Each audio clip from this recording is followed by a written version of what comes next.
not looked into the way the police FIR, and the action should have been taken against those assaulters. They first filed the FIR with the police, but there was no looked upon the case by the police officials. And the fresh visuals on our screen, from Siliguri, West Bengal, where the Adivasis, where the tribals are holding the protest, and the visuals are speaking for itself because Adivasis are huge in numbers, You see the visuals from Siliguri, the water cannons are being used, the police has put up the barricade everywhere, the smoke guns are being used, they are trying to disperse the Adivasis from that particular location, not allowing them to move towards the North Bengal Secretariat, where exactly they want to march towards and hold the protest for the assault case of the tribal Adivasi, which was neglected by the government, which was neglected by the police officials, and they are seeking that the justice should be given to the Adivasis, and this assault case is something which can't be neglected or ignored. And the fresh visuals on the screen, we clearly see that how the protesters are trying to march towards the North Bengal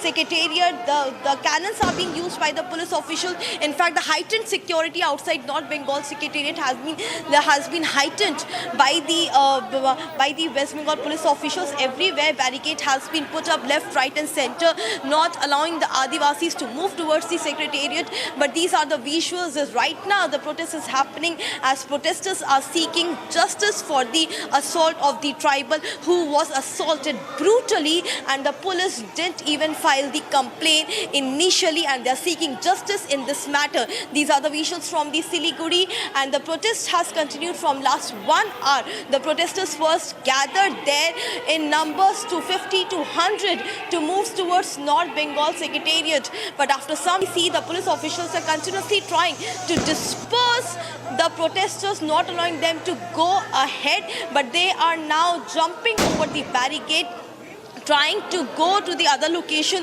The police officials taking control of the protesters, trying to move them to other location. But right now these are the visuals, and protesters are huge in number. They are huge in number. They have come from different locations.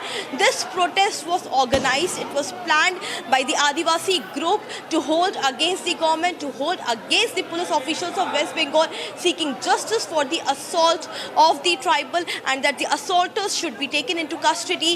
Justice should be given, and an FIR and proper complaint should be registered in this matter. So what we are looking at is the visuals, and till now they have not been dispersed. The protesters seem to be heavy and huge in number. They are continuously increasing as we speak. For now, they have not dispersed from the location. It's being very difficult for the police officials as well to disperse them. So these are the visuals. It is because of the assault and the justice which was not given to the assaulter, justice was not given to that particular Adivasi who was brutally assaulted. Back to you. Yes, definitely. It's a very big protest. The live visuals, as we can see on the television screen. Now, this is the Adivasi community, and this is a protest which is happening in Siliguri, West Bengal, near Darjeeling. And live visuals, but also the way police has reacted against the peaceful protest that was being organized by the Adivasi community in that region. Harsha, if you can share more details on the reason of the protest, on the assault that was on the tribal woman, the assault that took place on the tribal woman. More details on that too, Harsha. So the tribal woman was assaulted. She was assaulted brutally. The assault came in light, few days ago. And when the woman was assaulted, the entire family members went towards to lodge a complaint. And in fact, the complaint was not lodged. In fact, they kept on sitting outside the police station to get the complaint lodged against the assault. But the police officials dispersed them that very day when the police complaint was supposed to be lodged. In fact, they went to the local leader as well to help them in this certain matter. But they were not helped, and that's the reason why they were seeking. They wanted to have a peaceful protest march towards the North Bengal Secretariat, and this very moment, they, since morning, were gathered there to move towards North Bengal Secretariat and to ensure that this matter is looked by the government. They take it seriously, the matter is registered, and the justice should be given. And that's the reason why since morning only 30 people, 30 Adivasis were there gathered, in Siliguri, this particular area, moving towards towards Secretariat,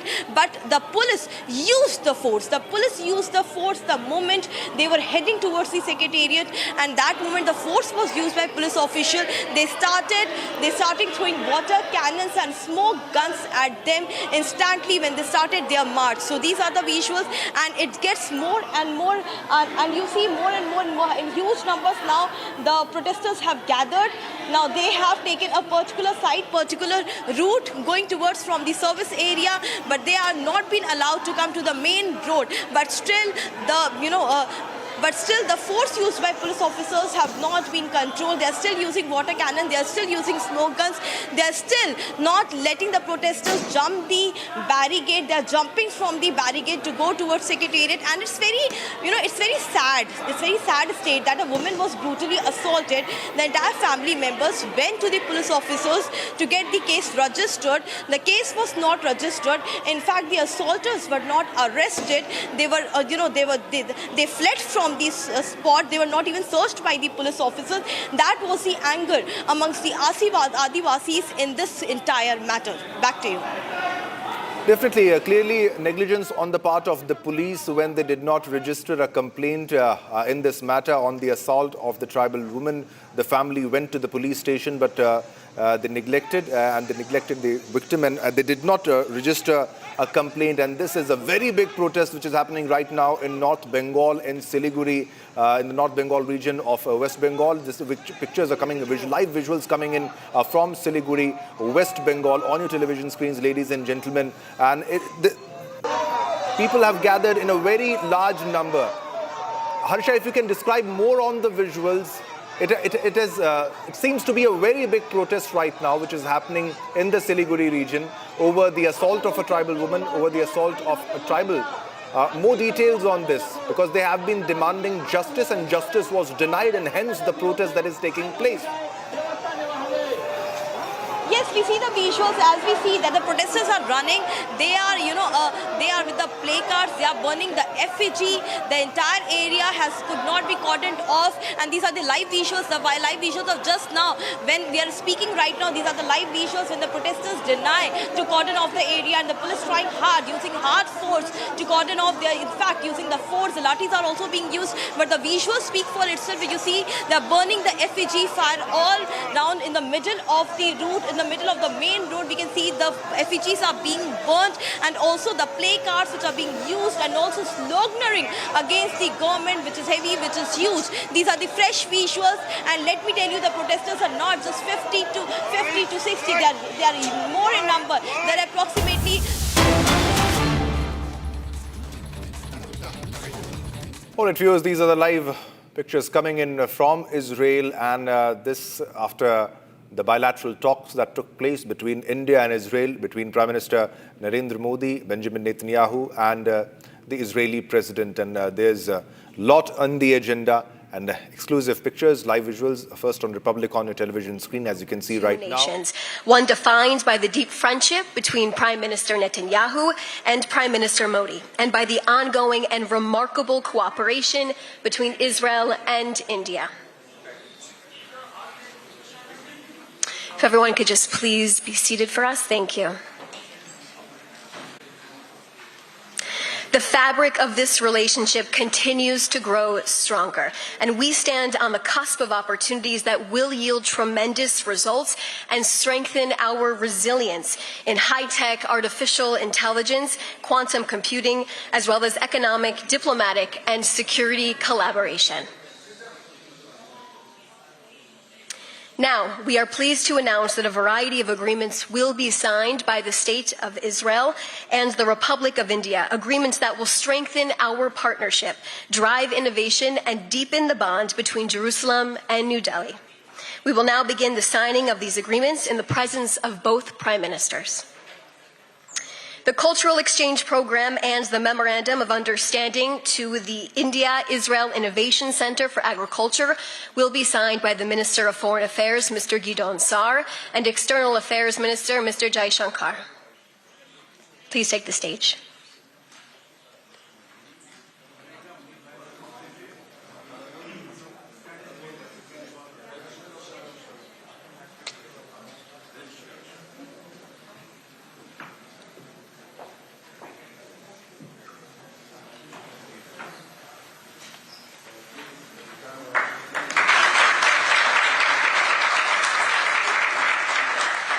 Thank you both. Thank you. You can exit the stage now as we continue. The Memorandum of Understanding in the field of geophysical exploration will be signed by the Energy and Infrastructure Mr. Eli Cohen and External Affairs Minister Mr. Jai Shankar as well. Please take the stage as well.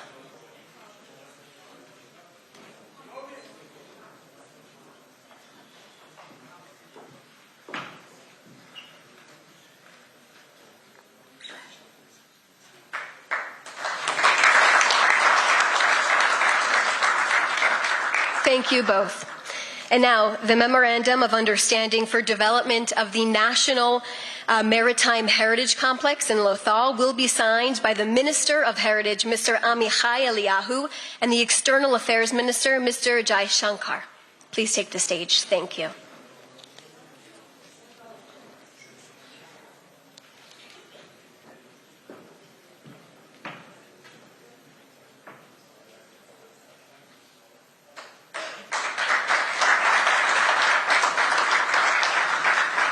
Thank you both.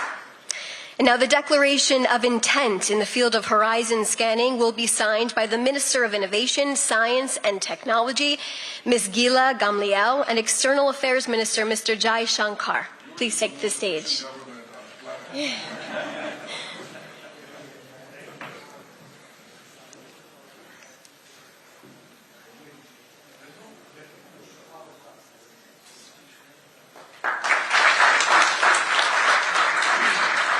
Thank you both. And now the Memorandum of Understanding on Cooperation in the field of Fisheries and Aquaculture will be signed by Minister of Agriculture and Food Security, Mr. Avi Dichter, and the External Affairs Minister, Mr. Jai Shankar. Please take the stage.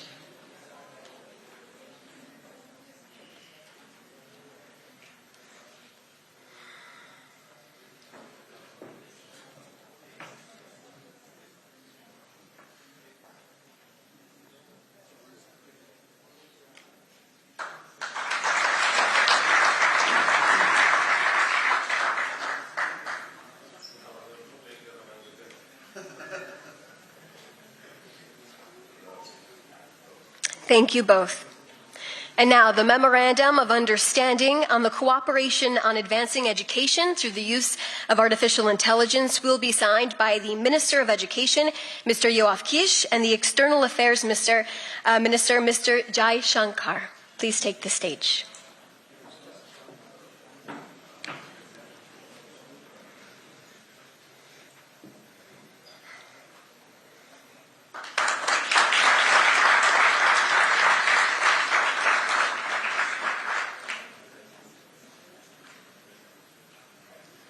Thank you both very much. And the presentation of the report of the 4th India-Israel CEO Forum will be presented by the Trade Commissioner for the Ministry of Economy, Mr. Roee Fisher, and the Ambassador of India to Israel, Ambassador J.P. Singh. Please take the stage.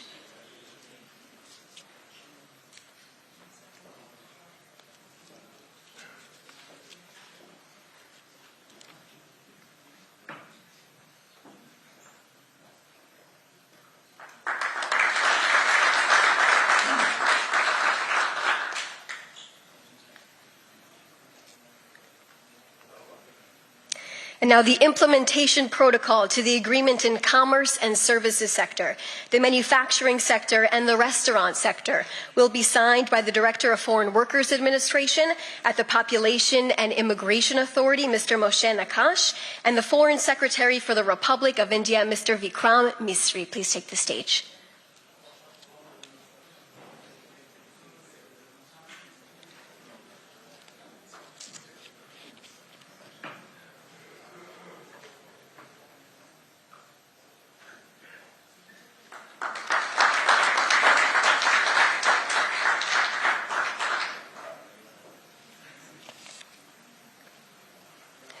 Thank you. The letter of intent on the establishment of the Cyber Center of Excellence will now be signed by the Director General of the National Cyber Directorate, Mr. Yossi Karadi, and the Foreign Secretary for the Republic of India, Mr. Vikram Misri.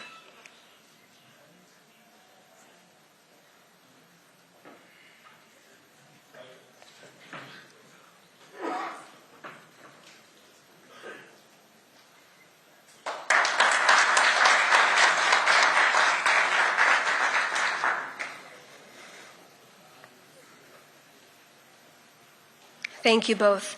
And now the Memorandum of Understanding between NPCI, International Payments Limited, and Masav, linking UPI, will now be signed by the CEO of Masav, Ophir Kadosh, and the Ambassador of India to Israel, Ambassador J.P. Singh.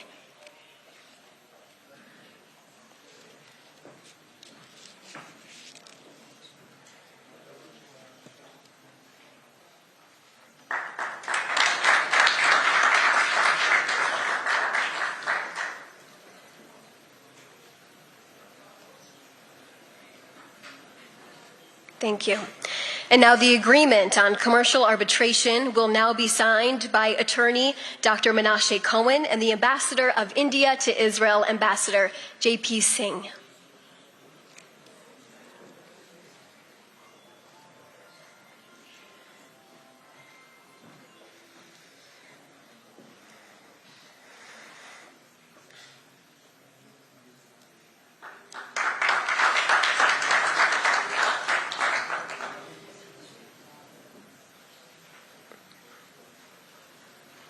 Thank you. The Memorandum of Understanding between the International Financial Services Center Authority and the International Securities Authority will now be signed by the Chairman of the Israel Securities Authority, Advisor Yosef Zinger, and the Ambassador of India to Israel, Ambassador J.P. Singh.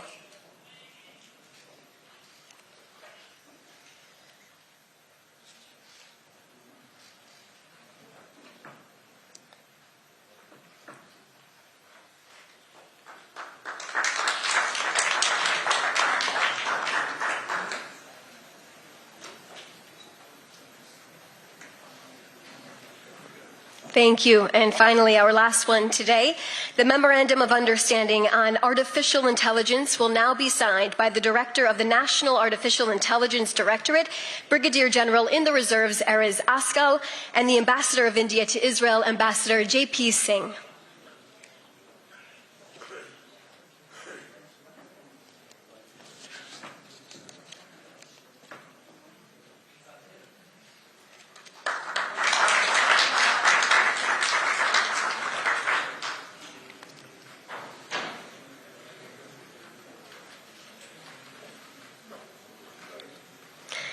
Thank you all for your participation today. I now want to welcome to the stage, to the podium, the Prime Minister of the State of Israel, Mr. Benjamin Netanyahu, and the Prime Minister of the Republic of India, Mr. Narendra Modi, to share a few remarks.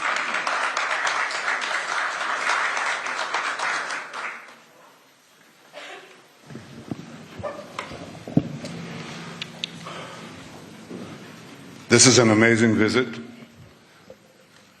An amazing conclusion to an amazing visit. It was short, but extraordinarily productive and also extraordinarily moving. I think there wasn't a dry eye left in Israel after your moving statement yesterday in the Knesset. And I can tell you that since then we've had also the opportunity to not look all deep into our hearts, but also into our remarkable minds that we have in our two countries. We saw an exhibit of innovation that excites imagination beyond belief. We spoke about cooperation with the extraordinarily talented people of India and our people, and we're working this into concrete plans. I'll just give you two examples. You talk about precision agriculture. You know what that means. It means you don't average irrigate a field. You target a specific part. No, you target a specific plant. You water a plant. Well, why can't you water a specific student's mind? When we talk about precision education, we have now the software and the AI to reach every young student, boy or girl, and enable them to reach their full potential. And the limitations that were constraining us in previous times no longer constrain us. That is, to those who seize the future. The future belongs to those who innovate, and Israel and India are bent on innovation. We are proud ancient civilizations, very proud of our past, but absolutely determined to seize the future, and we can do it better together. We've decided to have a G2G meeting in India as soon as we can arrange it. We'd like to take the distinguished ministers who are here. I have to comment, my friend Narendra, you have an amazingly efficient government. What you can do with one minister and one ambassador. Now, it gives me thoughts. I don't want you to worry about it. Don't worry about it.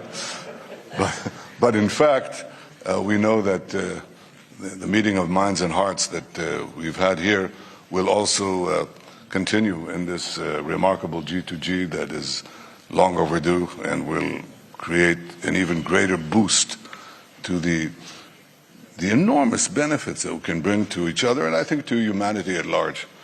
And finally, I have to say at the end of this visit that I owe India, I don't know if I told you this, Narendra, but I owe India a great personal debt.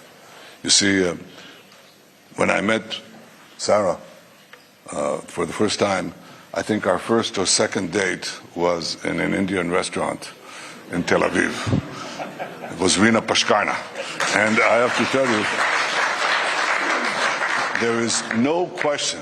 First of all, the food was unbelievable. And Sarah was introduced to it for the first time, so it was a great first date, not only with the food, the date was excellent too. So obviously, I'm indebted to you, as are my children, and I want to tell you how deeply and from the heart we feel both our personal friendship and the friendship between our governments and our peoples, and may this continue and flourish and strengthen, as I'm sure it will as a result of this visit.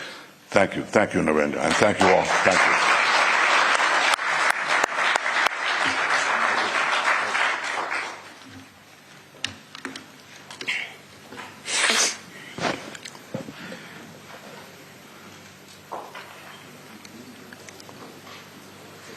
So I'll have to use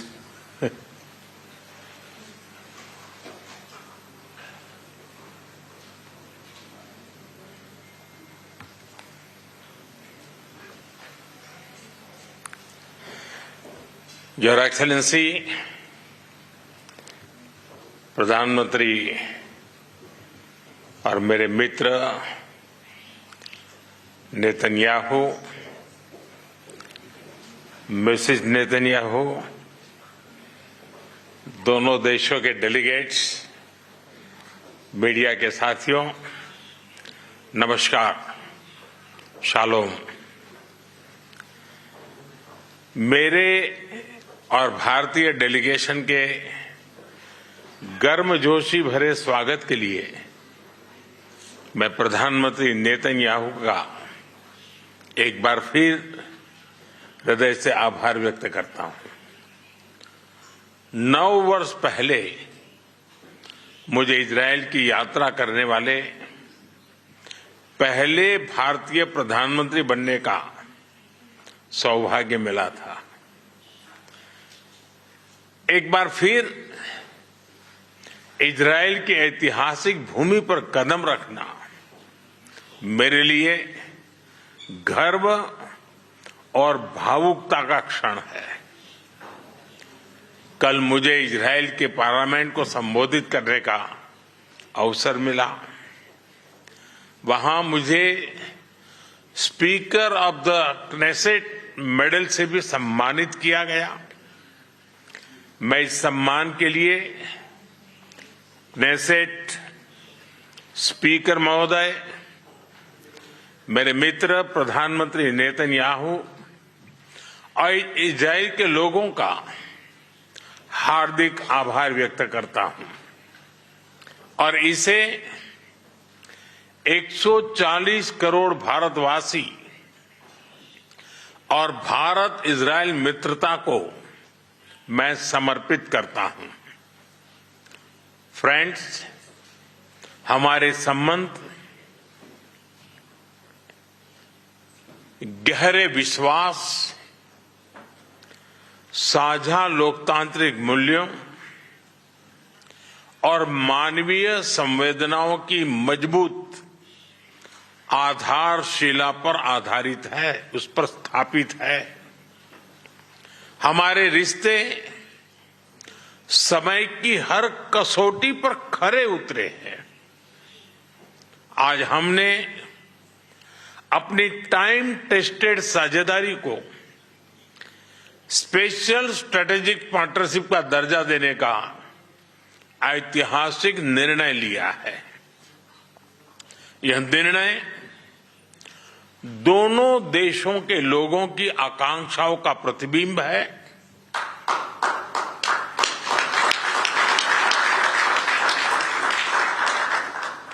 friends, आज की बैठक में हमने अपने सहयोग को नई दिशा और तेज गति देने पर चर्चा की। हमारा आर्थिक सहयोग ग्रोथ, इनोवेशन और शेयर प्रॉस्पेरिटी का इंजन बना हुआ है।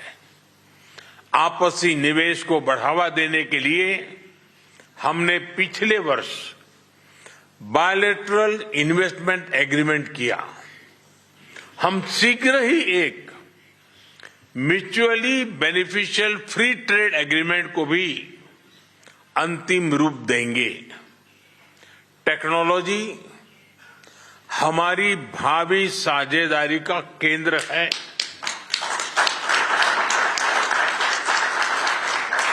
आज हमने critical and emerging technology partnership स्थापित करने का निर्णय लिया है।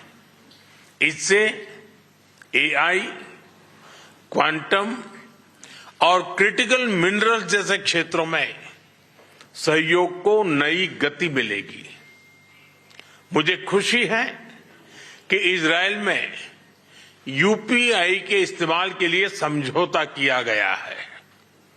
डिजिटल हेल्थ के क्षेत्र में भी हम अपने अनुभव साझा करते हुए लोगों के जीवन में सुधार लाने के लिए प्रतिबद्ध हैं। रक्षा के क्षेत्र में हमारा दशकों पुराना विश्वसनीय सहयोग रहा है। पिछले वर्ष हुए एमओयू से इसमें नए आयाम जुड़ेंगे। हम मिलकर जॉइंट डेवलपमेंट, जॉइंट प्रोडक्शन और ट्रांसफर ऑफ टेक्नोलॉजी की दिशा में आगे बढ़ेंगे। साथ ही हम सिविल न्यूक्लियर एनर्जी और स्पेस जैसे क्षेत्रों में भी सहयोग आगे बढ़ाएंगे। फ्रेंड्स, दोनों देशों के बीच कृषि सहयोग का लंबा और सफल इतिहास रहा है।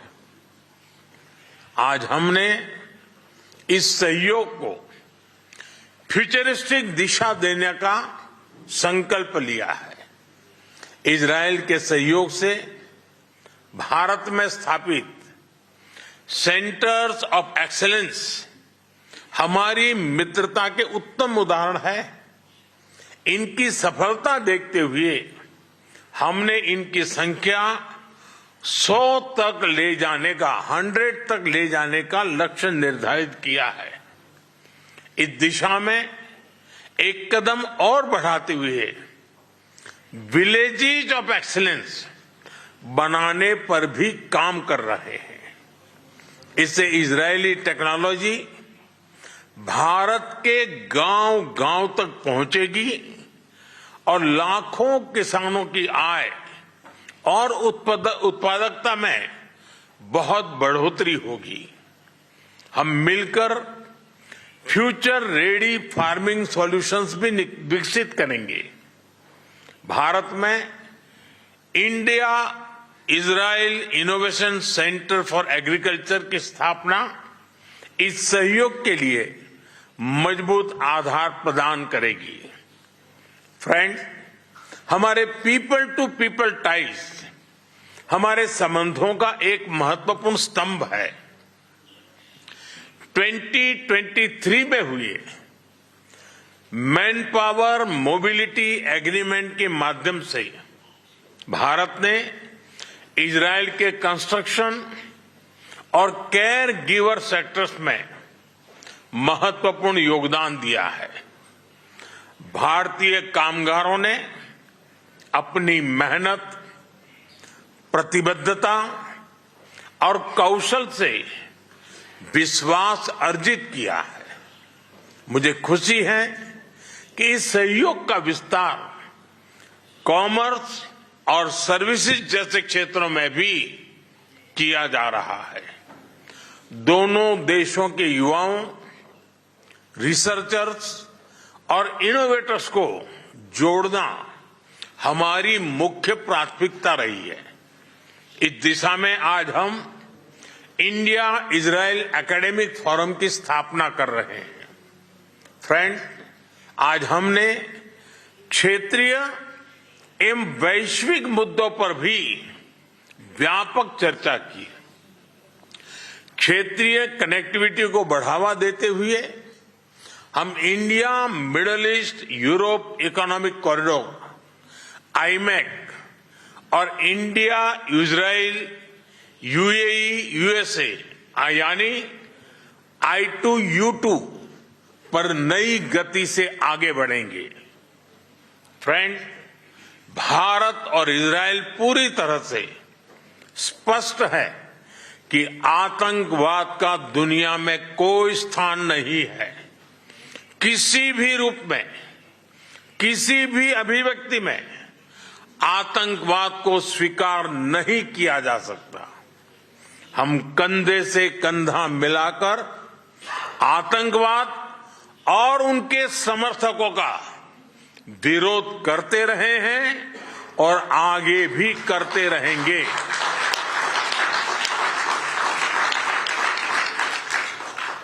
पश्चिम एशिया में शांति और स्थिरता से भारत के सीधे सुरक्षा हित जुड़े हैं। इसलिए हमने शुरुआत से ही संवाद और शांतिपूर्ण समाधान का समर्थन किया है। यही ग्लोबल साउथ और पूरी मानवता की पुकार है। भारत की सोच स्पष्ट है। Humanity must never become a victim of conflict. Gaza peace plan से शांति का एक रास्ता बना है। भारत ने इन प्रयासों का पूर्ण समर्थन किया है। भविष्य में भी हम सभी देशों के साथ संवाद और सहयोग जारी रखेंगे। एक्सेलेंसी, माय डियर फ्रेंड, आपकी आत्मीयता और गर्मजोशी ने मेरी यात्रा को यादगार बना दिया है। मैं एक बार फिर आपसे और इजराइल के लोगों से जो प्यार मिला है, जो स्नेह मिला है, जो सम्मान मिला है, इसके लिए हृदय से बहुत बहुत आभार व्यक्त करता हूं। बहुत बहुत धन्यवाद। तोदा रब्बा।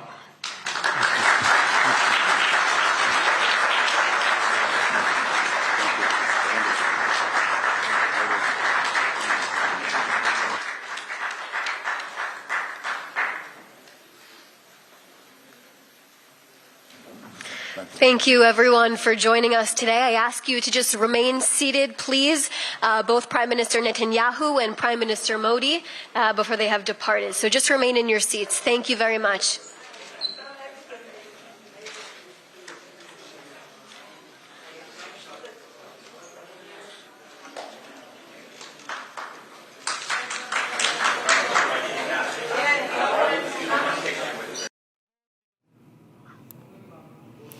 All right, viewers, so what we see is that Prime Minister Modi has just, and PM Netanyahu concluding the joint statement, and Prime Minister Modi has dedicated the Speaker of the Knesset medal to 140 crore Indians.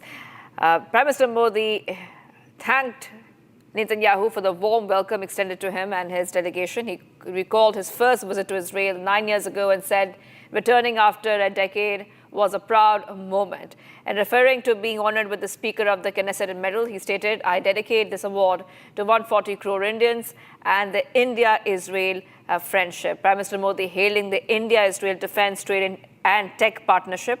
In a joint statement, we see that Netanyahu and Prime Minister Modi have hailed the India-Israel bilateral strategic partnership, tech cooperation, defense ties, saying that they transcend limits of just friendship. So India and Israel have also signed 16 bilateral agreements. India and Israel signed 16 agreements and made 11 announcements totaling around 27 key bilateral outcomes. So huge statements coming in there. Prime Minister Modi thanking Netanyahu, Speaker, people of Israel, for his grand welcome that he received.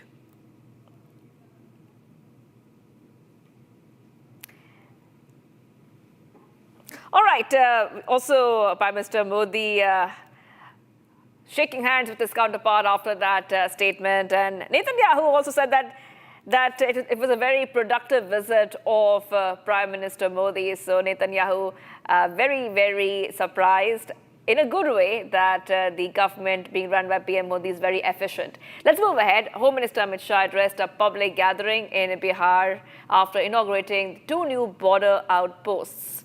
And he's laid the foundation stone for many projects as well. In his address, Shah focused sharply on border security, infiltration and illegal encroachments in the Simanchal region. Take a look. हमने चुनाव में बिहार की जनता को वादा किया था कि हम बिहार को घुसपैठियों से मुक्त करेंगे। घुसपैठियों से मुक्ति से मतलब सिर्फ मतदाता सूची से नाम हटाना नहीं, हम कृतनिश्चयी है कि एक घुसपैठिए को भारत की भूमि से चुन कर भारत के बाहर भेजने का कार्यक्रम करेंगे। और भारतीय जनता पार्टी स्पष्ट कर देना चाहती है, मेरी सरकार भी स्पष्ट करना चाहती है कि वादा चुनावी वादा नहीं है। नरेंद्र मोदी सरकार का यह दृढ़ संकल्प है कि पूरे देश को हम घुसपैठियों से मुक्त करेंगे और पूरे सीमांचल क्षेत्र में ये शुरुआत कुछ ही समय में होने जा रही है।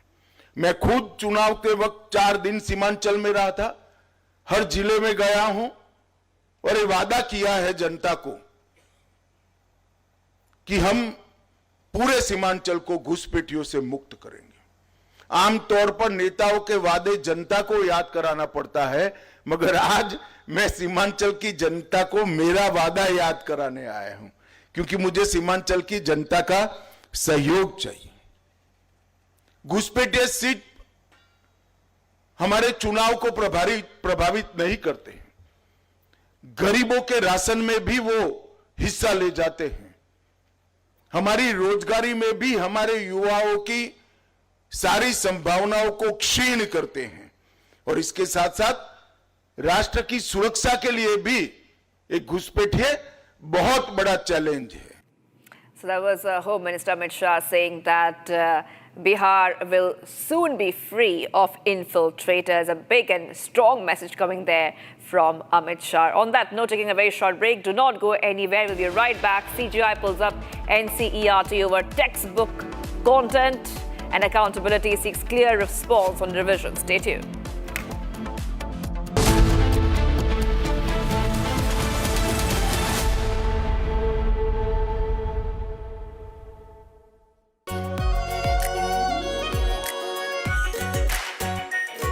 Pure shahi paneer masala, delicious, healthy everyday. केसरिया से मन जोगी हुआ रे, दिल झूमे देखो मतवारा हुआ रे। केसरिया से मन जोगी हुआ। हर पल मनाओ केसरी त्योहार। विमल, बोलो जुबान केसरी। NDH की हल्दी मिर्ची धनिया करे कमाल, ये रंग दे, ये खुशबू दे, ये तीखा, ये कम पड़े, क्या निराला NDH masala. Now here's the reality, it's fact not fiction. You are sitting on a plane. You're boarding the plane in the national capital of India for Leh at 6:08 in the morning. It's a SpiceJet plane. 6 minutes into the take, against the backdrop of daybreak and a beautiful sunrise, you suddenly look to your right towards the wings and you see the flames of fire on the wings of the plane. Your plane is on fire. Ladies and gentlemen, these are real visuals. This is the reality that the Civil Aviation Minister does not want you to see. This is the reality SpiceJet does not want you to see. This is the reality DGCA does not want you to see. Because at the cockpit, at that very moment while you're sitting in the plane, there are calls of Mayday, Mayday, Mayday, Mayday. Pradeep ji, ये 8 साल का बच्चा coma में है, police 5 दिन से कुछ नहीं कर पाई है अभी तक। वो जो पिस्टल है, लाइसेंस पिस्टल है, वो तक बरामद नहीं कर पाई है। आपके विधानसभा के लोग हैं सर, जवाब मांग रहे हैं आपसे। प्रदीप जी, एक जवाब, आपके ही लोग हैं, आपसे बात। सर, एक बच्चा 8 साल का, आप बिल्कुल आप भोजन कर लीजिएगा। एक 8 साल का अपराधी है, उसमें उसको सजा मिलेगी। पुलिस ने FIR दर्ज करा ली, वो लश्कर करेगी। सर, 5 दिन हो गए बच्चा। कोई बात नहीं है ना, पुलिस ने FIR दर्ज कर ली ना। अभी 5 दिन में क्योंकि अभी तक उनको वो लाइसेंस वेपन है वो भी बरामद। विधानसभा में चली, विधानसभा से आई तो माता वैष्णो देवी चले गए। अभी कल लौटे, कल उसके परिवार के लोग आए थे। आपकी उनके परिवार वालों से अभी तक बात हो पाई? कल उन परिवार में संस्कार आया था, मेरे को नहीं पता क्या परिवार में है, लेकिन मैंने उनसे कहा कि जो भी मदद हुई करेगी।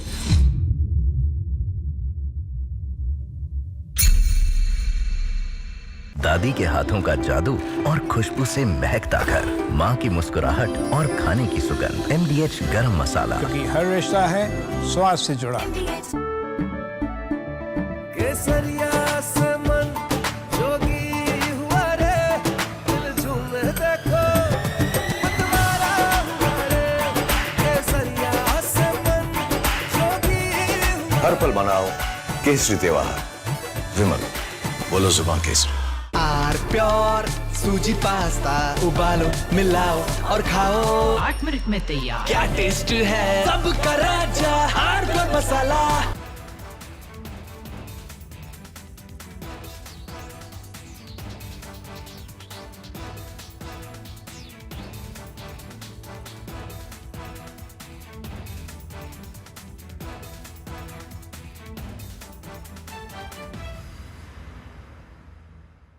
Now here's the reality, it's fact not fiction. You are sitting on a plane. You're boarding the plane in the national capital of India for Leh at 6:08 in the morning.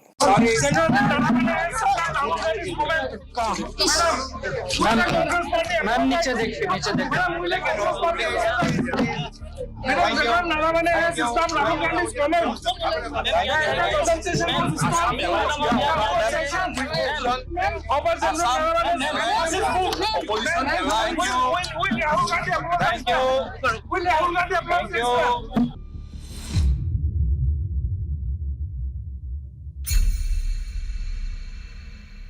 थोड़े में ज्यादा स्वाद, यही तो है इसकी खास बात। वाओ मामा, क्या स्वाद है। अरे मेरे राजा, राजा आर मसाला। केसरिया से मन जोगी हुआ रे, दिल झूमे देखो मतवारा हुआ रे। केसरिया से मन जोगी। हर पल मनाओ केसरी त्योहार। विमल, बोलो जुबान केसरी। अब छोलिया हो या लोबिया, सफेद चने या काले चने, सब कुछ मजेदार बने। Now here's the reality, it's fact not fiction. You are sitting on a plane. You're boarding the plane in the national capital of India for Leh at 6:08 in the morning. It's a SpiceJet plane. 6 minutes into the take, against the backdrop of daybreak and a beautiful sunrise, you suddenly look to your right towards the wings and you see the flames of fire. Ma'am, what are the... investigation is going on. We cooperate with See, you can currently see the AIB officials, some officials have come out of the office. So what are the angles you are probing? Sir, ma'am, what are the angles that you are probing in the 5 minutes? We are in process. Sir, can you please tell us something about the incident? I will come back, surely. Sir, अब क्या reaching outside, can you please tell us? I will come I'm giving you guarantee I will come back.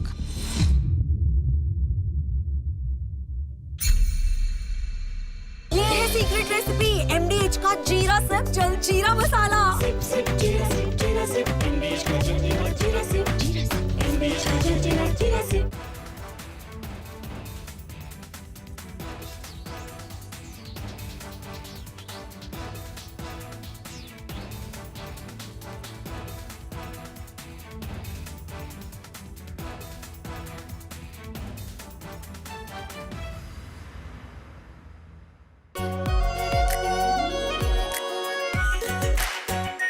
Are pure shahi paneer masala, delicious, healthy every day. Now here's the reality. It's fact, not fiction. You are sitting on a plane. You're boarding the plane in the national capital of India for Leh at 6:08 in the morning. It's a SpiceJet plane.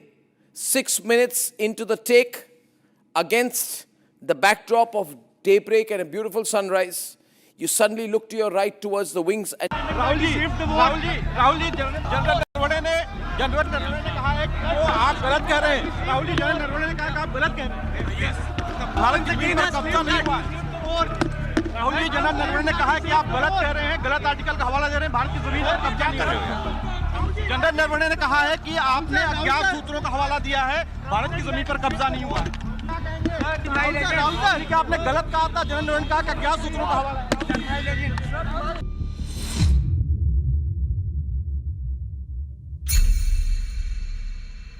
Are pure सूजी pasta उबालो मिलाओ और खाओ 8 minute में तैयार। क्या taste है सबका राजा R pure masala.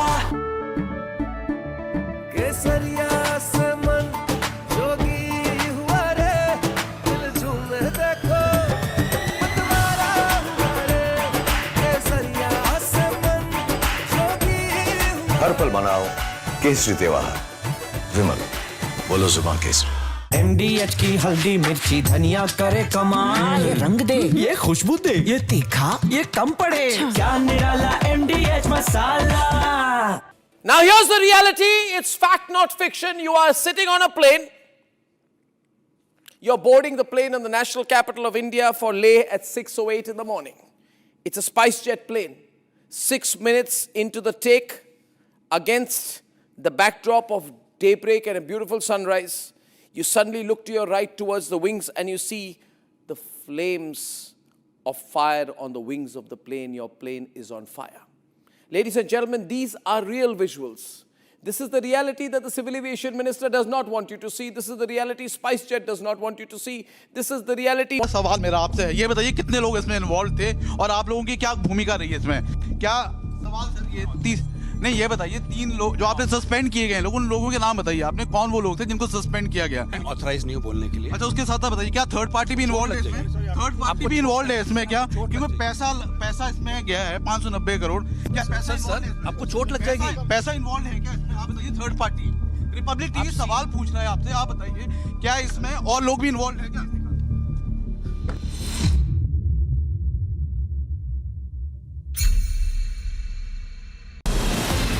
From Asia's largest news headquarters, setting the agenda for Bharat.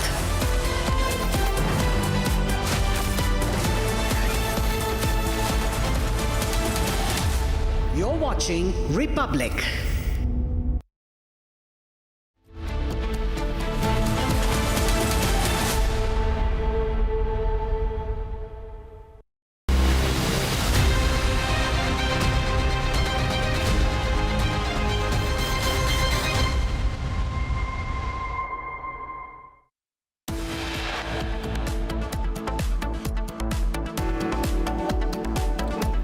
India-Israel exchange key agreements, MOU signed on artificial intelligence UPI payments.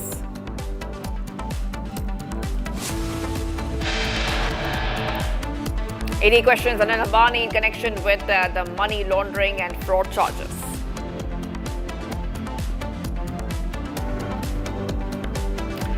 CBI also registered a case against Anil Ambani, initiating a fresh investigation into the Bank of Baroda charges. The court stays proceedings linked to the Kerala story, granting interim relief amid legal challenge. A dramatic face-off erupts between two police units. Visual access show a tense on-ground confrontation. At Congress attempt to buy influencers and run down the AI summit, BJP claims conspiracy was bigger. Avi Mukteshwara Anand is in big trouble as he's likely to be questioned in the Pokhran case and sexual assault charges. Strong message from army leadership signals operational readiness along the western front, says we are ready to enter from the land route.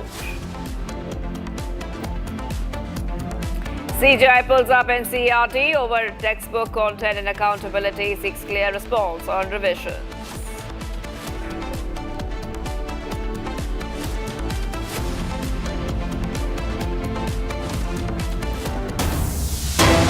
Getting some big updates coming in, viewers. CBI conducts searches at the office and residence of Anil Ambani in the latest FIR that has been registered. The Bank of Baroda complaint says bank has suffered a loss of more than 2,200 crore. Big updates coming in on Republic TV, viewers. One, CBI raids Anil Ambani's residence and office. This is the latest that we're getting for our viewers, because remember that after ED, CBI has registered a case against Anil Ambani over 2,000 crore loan default. The complaint alleges that Reliance Communications, along with Anil Ambani, unknown others, cheated the bank and dishonestly induced it during the period of 2013 to 2017. CBI conducts searches at Anil Ambani's residence. It's the latest. We'll try to go across to our colleague Revati in a short while from now to understand what this fresh case is all about. A development coming in after action by ED, with the CBI now initiating another criminal investigation based on a formal complaint from the bank. Anil Ambani appeared before the ED earlier, so those are the pictures that are coming in. The ED has issued fresh summons to the Reliance Group chairman, directing him to appear for questioning. This happened today because he was failing to attend the deposition last week.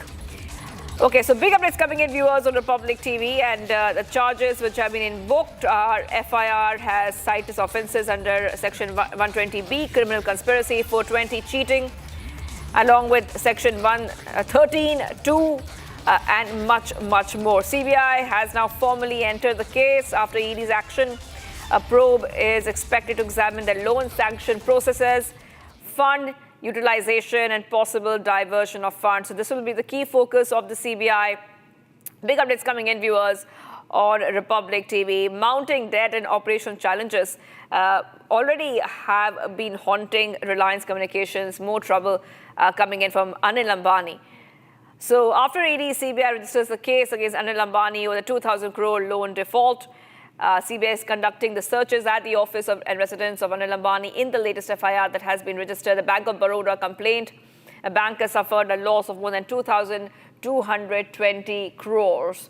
Huge updates coming in, viewers, on Republic TV. These are pictures coming in from earlier today when we saw that Anil Ambani had appeared before the ED. The CBI case against Ambani is a fresh one. A new case against Anil Ambani for an alleged 2,223.17 crore fraud on Bank of Baroda between 2013 and 2017. This development occurs as Anil Ambani faces intensified scrutiny from the ED with his Mumbai residence has been attached. CBI is right now raiding Anil Ambani's residence and office.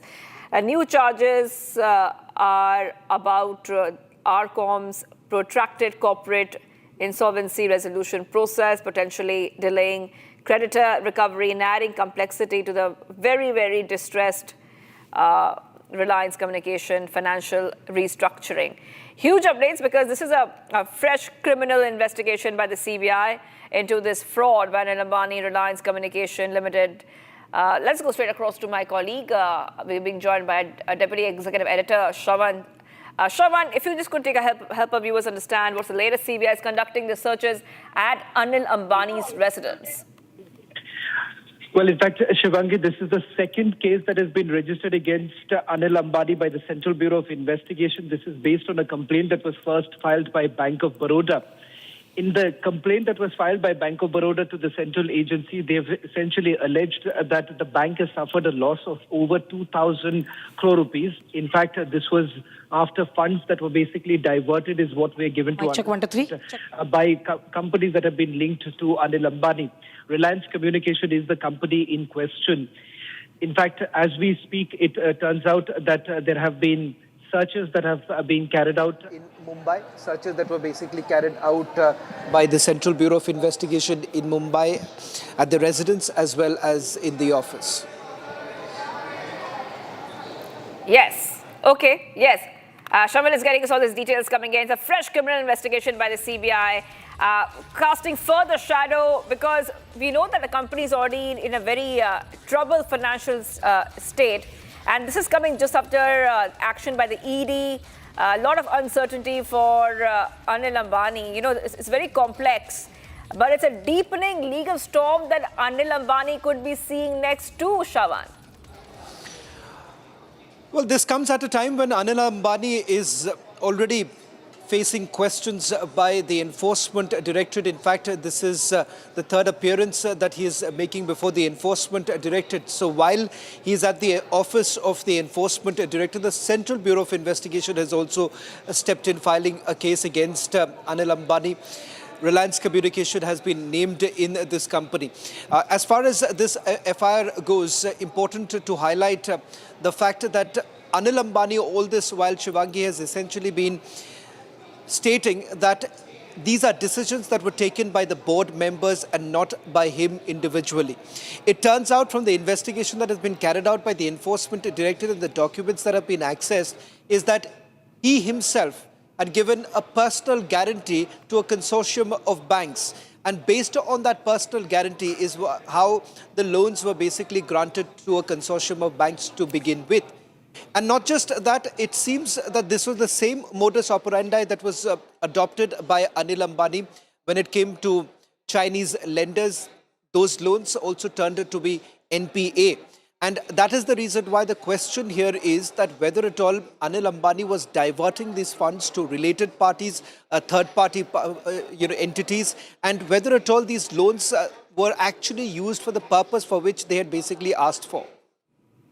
All right, well, Shaman, thank you for getting us all those details. CBI raids Anil Ambani's residence and office because, like Shaman was telling us, CBI has filed a new case against Anil Ambani for an alleged 2,223.17 crore fraud on Bank of Baroda between 2013 and 2017. Now, CBI is conducting these raids. So, more legal trouble for Anil Ambani. And like we were discussing, there could be a bigger legal storm which could be waiting for Anil Ambani.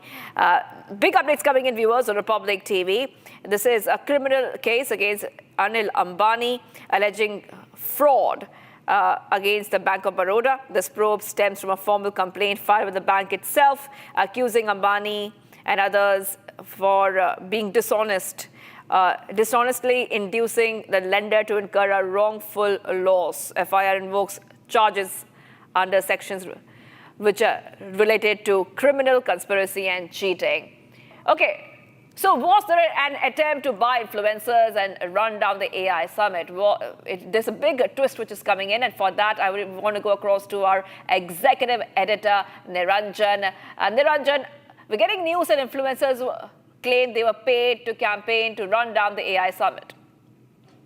Well, several influencers have actually gone on air and they've gone on record and they have made this claim that they were approached by different agencies for a collab. So that's the term, right? I mean, you do a collab with influencers for a campaign, and many such influencers have spoken out.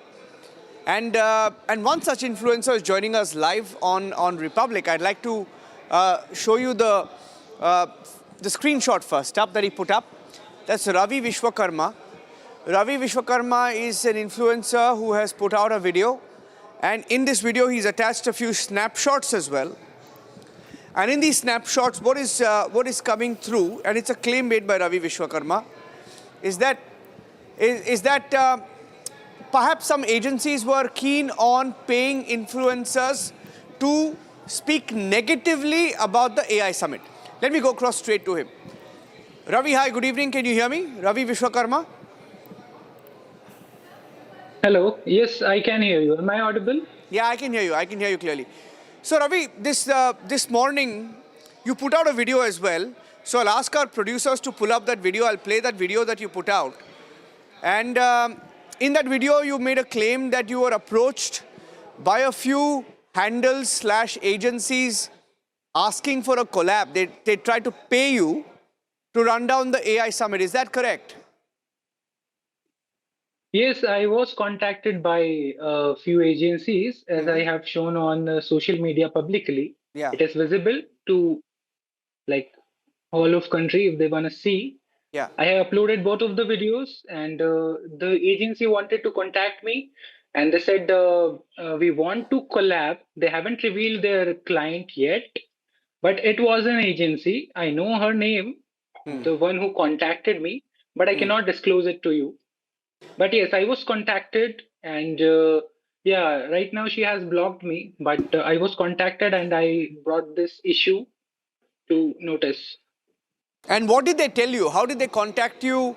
What was the messaging, if I can say that? What was the messaging they wanted from you for money to run down the AI summit? See, they were offering me huge amount of money. I lost your voice, but I think you are asking about how much they were paying me, right? Yeah, I'm asking how much were they paying you and what was the around, messaging? 40K, which is a huge amount that you'll get paid. And I have attached those screenshots, but I'm yet to, know who was their client. But all they wanted was to defame the AI summit. And I do not know what was the actual reason behind it. To defame our country's AI summit as an influencer, as an Indian, I don't think so. It is the right way. So I rejected that offer. Am I audible? Hello? Yeah, I can hear you, Ravi. Ravi, I can hear you clearly. Yeah. In fact, we'll take the multiple windows, ladies and gentlemen. On one hand, we'll show you the AI summit, what happened at the AI summit. And at the AI summit, there was an attempt to create, ruckus, that banyan circus that we saw, where a few Congress workers came and stalled the AI summit. And there was an attempt to run it down. And Ravi is joining us, and Ravi claims that there was an attempt made to pay influencers. Now, that's a claim made. So, Ravi, my last question to you is, how did it end with this person who contacted you? It ended as soon as I rejected that offer, but they were trying to negotiate maybe some higher prices that will pay you, and you just need to, who wanted to defame it. I think it's clear to the country who wanted to defame it. I'm not taking any names, but everyone knows who wanted to defame the AI summit and who wanted to, tarnish the country's image. So it ended like she or that person was trying to, these screenshots which you are playing just beside me, just separate window mein. But yes, all chats are mine, and this person wanted to negotiate at the end, but I rejected that offer. Yeah. Okay. Ravi, I'll leave it at that because it's interesting. This morning we heard even the BJP made some claims, some BJP handles, BJP leaders started tweeting about this. They claimed that influencers were roped in and money was paid, and there are many videos doing the rounds and you're adding to that. So it becomes interesting, even though you're not naming anyone, even the Congress party has not reacted to it.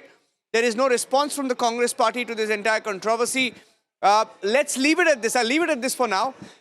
I thank you for joining us, Ravi. But what I'll also do is I will play out the video that you posted so that viewers get an idea about what happened. The video posted by influencer Ravi Vishwakarma. Take a look.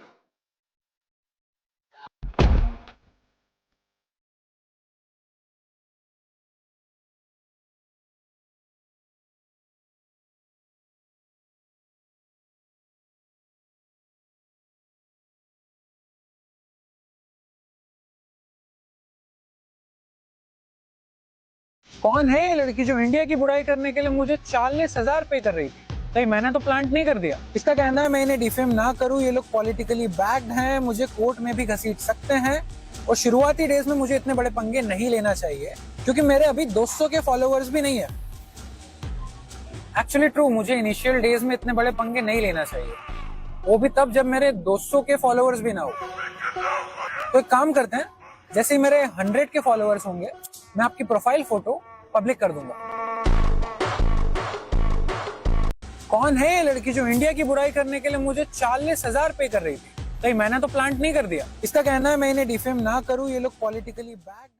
And shifting focus, Telangana government is set to acquire all land and residential areas within 50 meters of the Musi River for the implementation of the ambitious Musi Riverfront development project. Authorities have issued evacuation notification for the land acquisition. However, residents are protesting the move, saying it will render them homeless. Here's a full story. Take a look. The Telangana Congress government has issued a notification to evacuate apartments near the Musi River to construct the tallest Mahatma Gandhi statue. The project, worth Rs 5,000 crores, is the ambitious Musi Riverfront development project in Hyderabad. Don't make us homeless! Don't make us homeless! Don't make us homeless! Don't make us homeless! A notification issued by the Congress government to this particular residents here saying that they fall under the buffer zone for their ambitious Musi Riverfront project, so that they have to be evacuated. This particular notice issued to them, they have given them 60 days time to evacuate this particular residents. However, the residents here are claiming that this particular notice will make them homeless, will throw them out of their house, and they have been living here for several years and decades with their families living here for several decades, and asking them to evacuate this particular resident just in 60 days is something that is unacceptable, and the residents here have been protesting. The project is facing backlash from the residents, mostly retired defense personnel and senior citizens who have lived there for decades. They want to acquire entire apartment. We have 2 blocks, entire 6 point some change land. They want to acquire. They gave a notice for the acquisition. They are following the process of the acquisition, and we requesting them. We doesn't want to. We had our GBM unanimously passed a resolution not to surrender our land. The project, named Gandhi Sarovar Project, estimated to be set up in a sprawling 200 acres, has become controversial, with the government deciding to evacuate nearly 500 families living in Madhu Park Ridge apartments in Banglagura Jagir near Musi River. Residents claim that they do not oppose the project, rather they urge to implement without having to displace them. I purchased this flat in 2017. So that time I have verified all the legal documents. Okay. That time we came to know that according to GO 2010, the builder need to leave 9 meters buffer zone. As you can see, there is a more than 9 meter buffer zone is there. After that, in 2012, they released one more GO where they mention like any new construction which is beside river bed, they need to follow 30 meters buffer zone. So they already given permission in 2010, and this construction is completed in 2012. Already people are occupied these flats. So now suddenly they are saying it is illegal and builder didn't follow the 30 meters buffer zone. Meanwhile, Mahatma Gandhi's great-grandson, Tushar Gandhi, have strongly condemned the move, saying displacing residents to create space for a Gandhi statue is the most un-Gandhian action, and appealed the Telangana Chief Minister to not do it. The Telangana government clarified that structures earmarked fall within the designated buffer zone. However, residents claim that the apartment complex, built legally in 2007, did not come under the buffer zone and oppose the proposed acquisition. Residents are protesting the move for the past 10 days and are adamant on not moving out of their homes.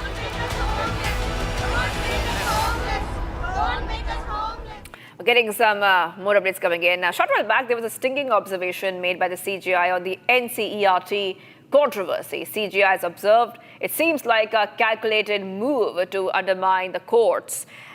This is coming in after Supreme Court has also issued sweeping directions to the NCERT over the withdrawing of the Class 8 social science book from an immediate ban and seizure of copies to seeking names of authors and meeting minutes.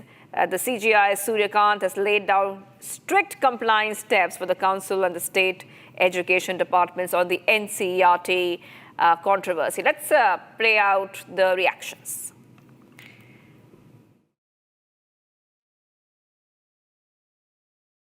जिस पर आप लोगों ने संज्ञान लिया? नहीं, देखिए, बार bench में तो आक्रोश था ही, लेकिन बार भी जो इस इंस्टीट्यूशन का पार्ट है, बार और बेंच दोनों, तो बार को भी ये बात अच्छी नहीं लगी थी। कल परसों भी हमसे कुछ लोगों ने प्रश्न किया था, तो मैंने कहा था कि ये बहुत ही आपत्तिजनक है, या ऐसी ढंग का चैप्टर नाबालिग बच्चों के सामने ये परोसना या देश के सामने ये परोसना बड़ा ही अनुचित है, और इसका कहीं से कोई जस्टिफिकेशन नहीं हो सकता है। तो बार भी इस पर आक्रोशित था और बार आक्रोशित है। सर, सभी किताबें हटा ली जाएंगी? कोर्ट ने आदेश तुरंत दिया? हाँ, तुरंत आदेश दिया है कोर्ट ने कि सारी किताबें।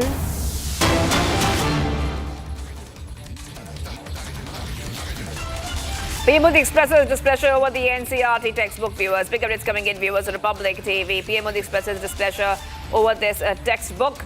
Just telling you exactly what has happened so far. We have already seen that the CGI has taken objection to the NCERT Class 8 book chapter, which was on corruption in judiciary. Prime Minister Modi has also expressed displeasure over the NCERT textbook just moments after the CGI has taken some serious objections to the new NCERT Class 8 book containing portions regarding corruption in judiciary. CGI said he will not allow anyone to defame the institution and will take appropriate action.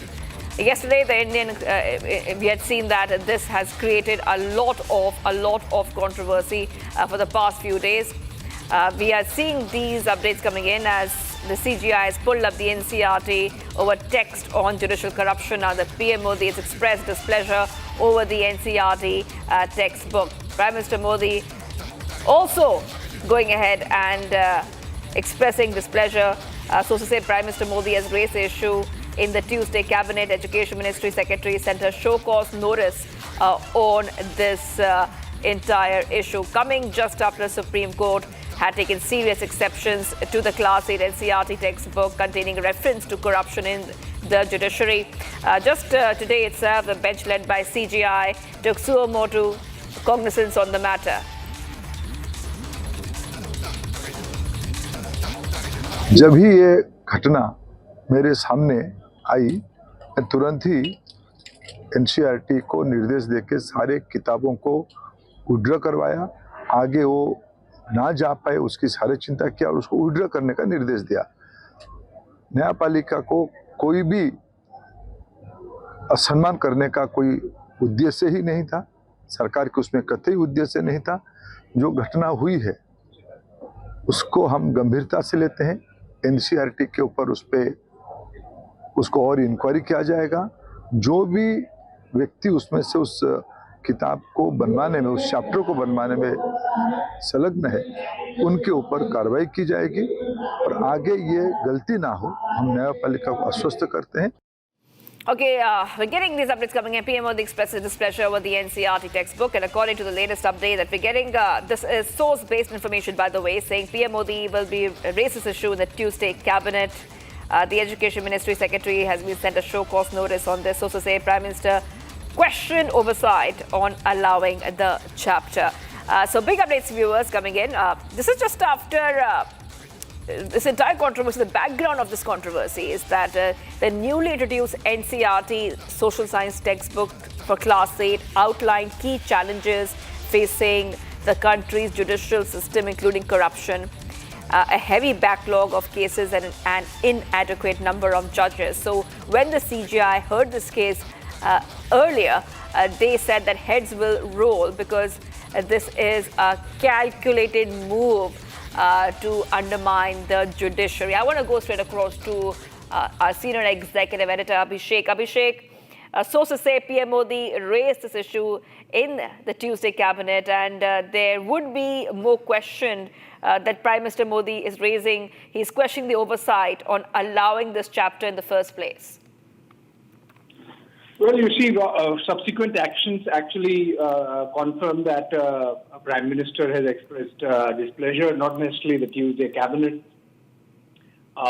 because the issue has surface subsequently, but for sure he has done that because of the kind of actions we are seeing with the government, not just withdrawing the said textbook or the content, asking the NCERT to pull back all the books that have gone into circulation, but also ordering an inquiry as to how the chapter came into or got slipped into the textbook of Class 8 Social Sciences when at that junior level you do not have those kind of topics under a discussion or under study. So I think the government has acted, and obviously this has gone right up to the level of the Prime Minister after we saw how the topmost levels of judiciary, including CJI, expressed displeasure at the manner in which judiciary itself seems to have been targeted, or at least perception that got created that judiciary has been singled out when it comes to corruption.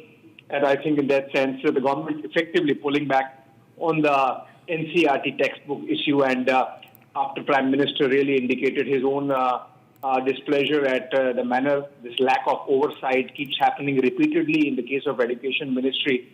I think even the Secretary has been pulled up. Maybe there would be some rolling of heads also in some time, Shivangi. That's what we are getting to hear. But for now, at least the book has been withdrawn. Inquiry has been ordered into this lack of oversight, and NCERT has been asked to pinpoint responsibility and make sure accountability is fixed for this lapse post the displeasure that was shown by topmost levels of judiciary, including the Chief Justice of India. That's right. Yes.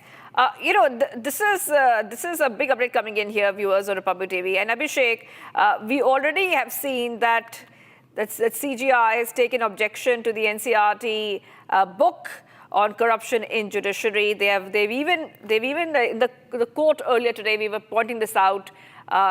It was pointed out that the PDF files of this chapter are available. So that would also be a concern to make sure that the PDF files are not circulated further. However, what next can we expect now? Prime Minister Modi has raised this issue, and we can expect faster action to make sure that the PDF files and any other lapses when it comes to this chapter, they're closed on time.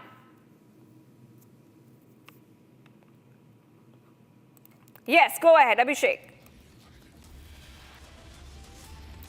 All right, we will go back to Abhishek in a short while from now, but this is a huge update coming in on Republic TV, viewers. Prime Minister Modi has expressed displeasure over the NCERT book. Supreme Court has already cracked down on this book. They banned the chapter, the judiciary chapter. We already see that the Supreme Court has asked for an immediate ban, seizure of copies, including the PDF files and digital files which are doing the rounds, seeking names of authors and meeting minutes. CGI has laid down strict compliances for the council and state education departments. The Education Ministry Secretary has been sent a show cause notice as well. So big updates coming in, viewers on Republic TV. Prime Minister Modi expressing displeasure. It's very obvious, like Abhishek Kapoor, senior executive editor, was saying, that there will be strict compliance and an accountability exercise that we will be expecting next. Let's go ahead and play out some more reactions.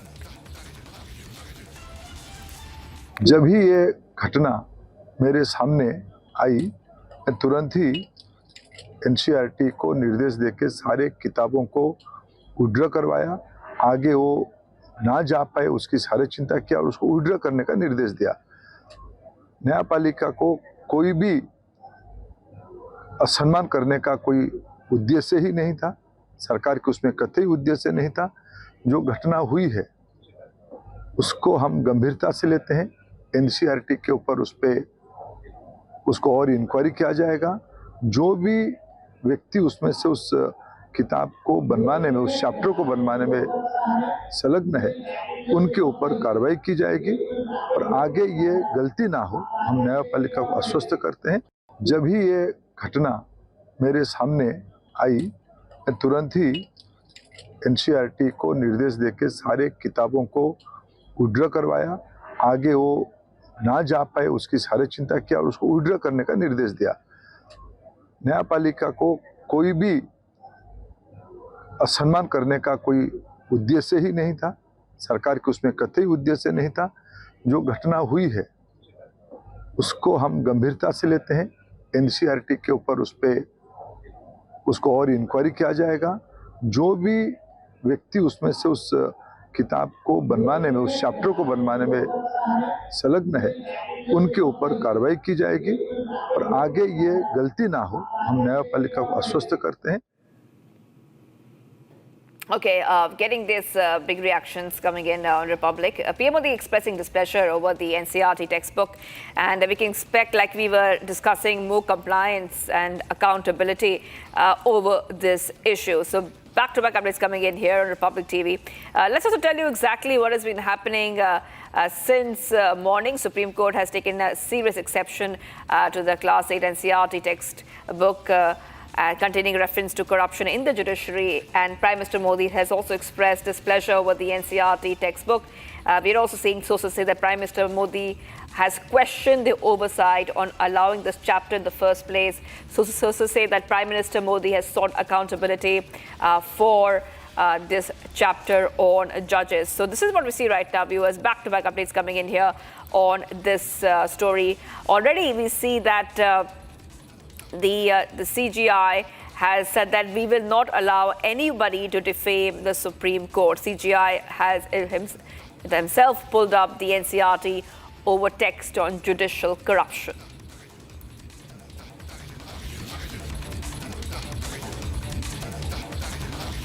And Prime Minister Modi made history with his address on this happened at the Israeli Parliament. Knesset, becoming the first Indian Prime Minister to do so, he delivered a powerful message of solidarity with Israel, emphasizing India's firm stance against terrorism. Terrorism anywhere threatens peace everywhere, he asserted, highlighting India's own experiences with terrorism, including the 26/11 Mumbai attacks.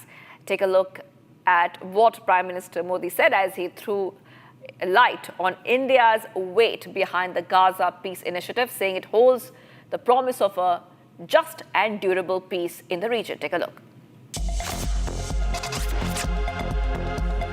Honorable members, I also carry with me the deepest condolences of the people of India for every life lost and for every family whose world was shattered in the barbaric terrorist attack by Hamas on October 7. We feel your pain. We share your grief. India stands with Israel firmly, with full conviction in this moment and beyond.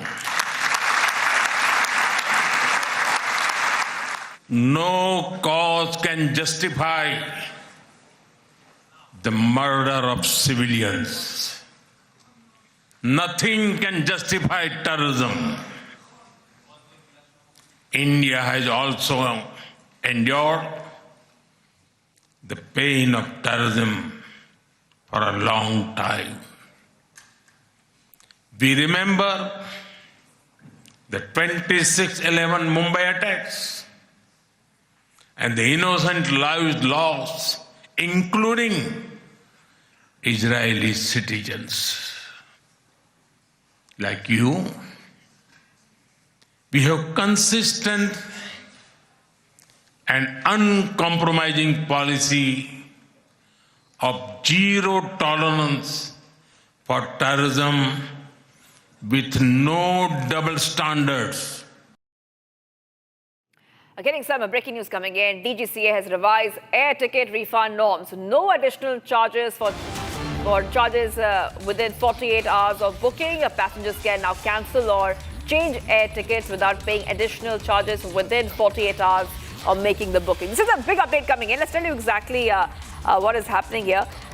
This is a change to refund norms. So this is becoming more passenger friendly. basically, according to the latest update that we're getting for our viewers. So let's tell you exactly what is happening here. This is DGCA revising air ticket refund norms. That means no refund, no additional charges for if it's cancelled within 48 hours of booking.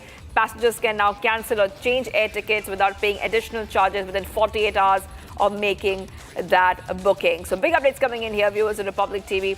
And let's go straight across to my colleague. Yes, Harsha joining us. Okay, DGCA making air ticket refund norms more passenger friendly. Finally, Harsha, that means no additional charges for changes within 48 hours of booking. Now, you know, this is a big relief for passengers. This is what we have been highlighting, that that flights and airlines should be passenger friendly.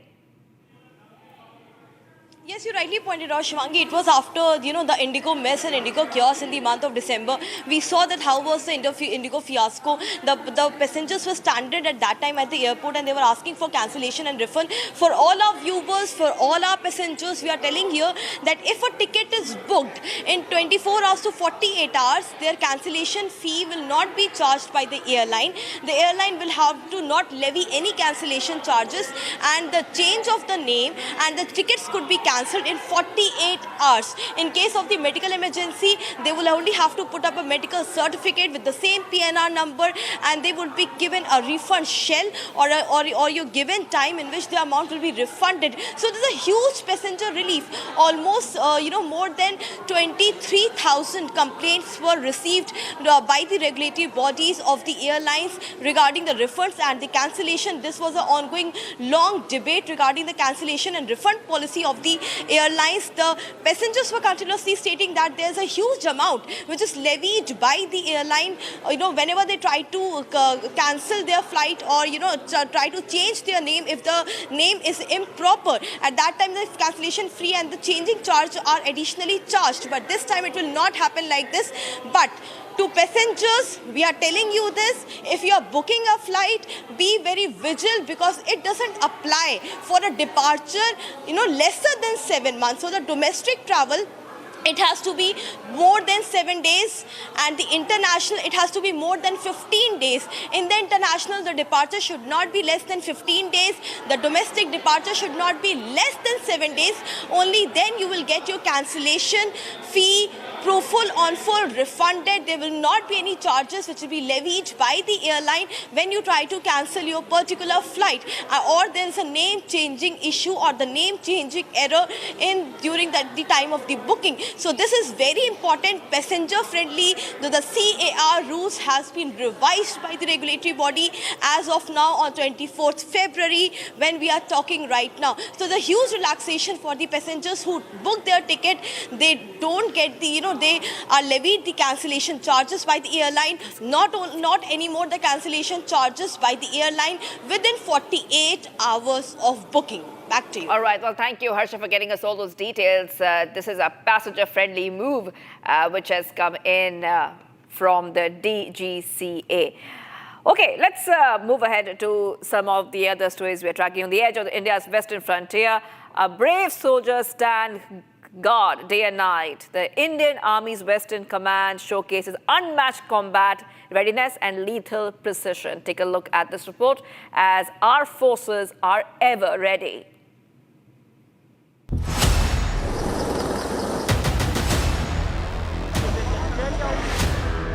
On the edge of India's western frontier, where our courage has been tested time and again,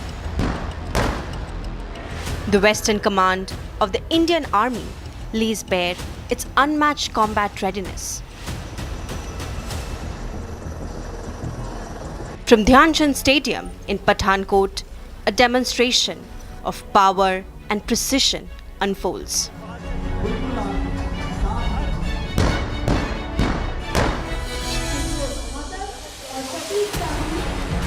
The Bhairav Battalion, a unit at the cutting edge of ground warfare, stands shoulder to shoulder with the Ashni platoon, the Indian Army's aerial power. Apache helicopters, intelligence and surveillance vehicles, and state-of-the-art counter-drone systems display a combat network built for the 21st century battlefield. Every tank, every drone, every system is not just hardware, it's a statement emphasizing that India is prepared and India is vigilant.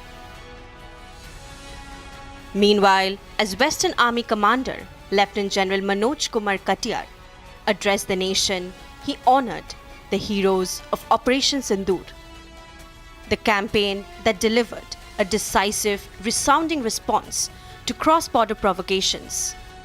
In his address, the Western Army Commander laid emphasis on how crucial last year was and how the army gave Pakistan a befitting reply in Operation Sindoor. He warned sternly that if Pakistan attempts again, India will teach them a hard lesson. He also asserted that the danger is not over yet, and this time preparations are heavier than ever.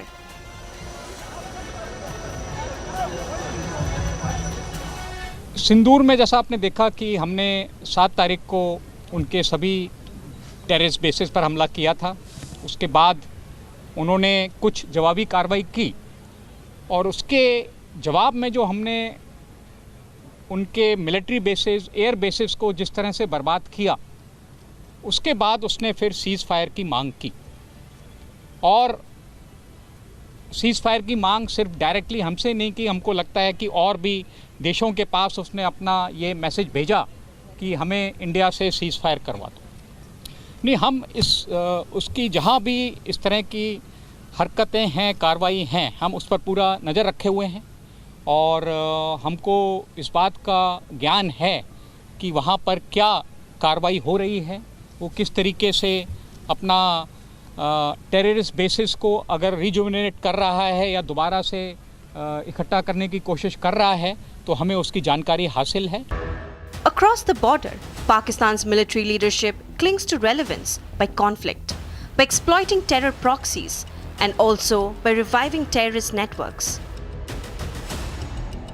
Pakistan army का support है, हमको लगता है कि infiltrate कराने में Pakistan army भी support कर रही है और जो टेररिस्ट ट्रेन होकर आ रहे हैं, हो सकता है उनकी ट्रेनिंग में भी पाकिस्तान आर्मी मदद कर रही है। Yet time and again, they underestimate the Indian Army's reach and resolve. On the other hand, Operation Sindoor was surgical, precise, and decisive. Terror bases were neutralized. Pakistani military installations were heavily targeted.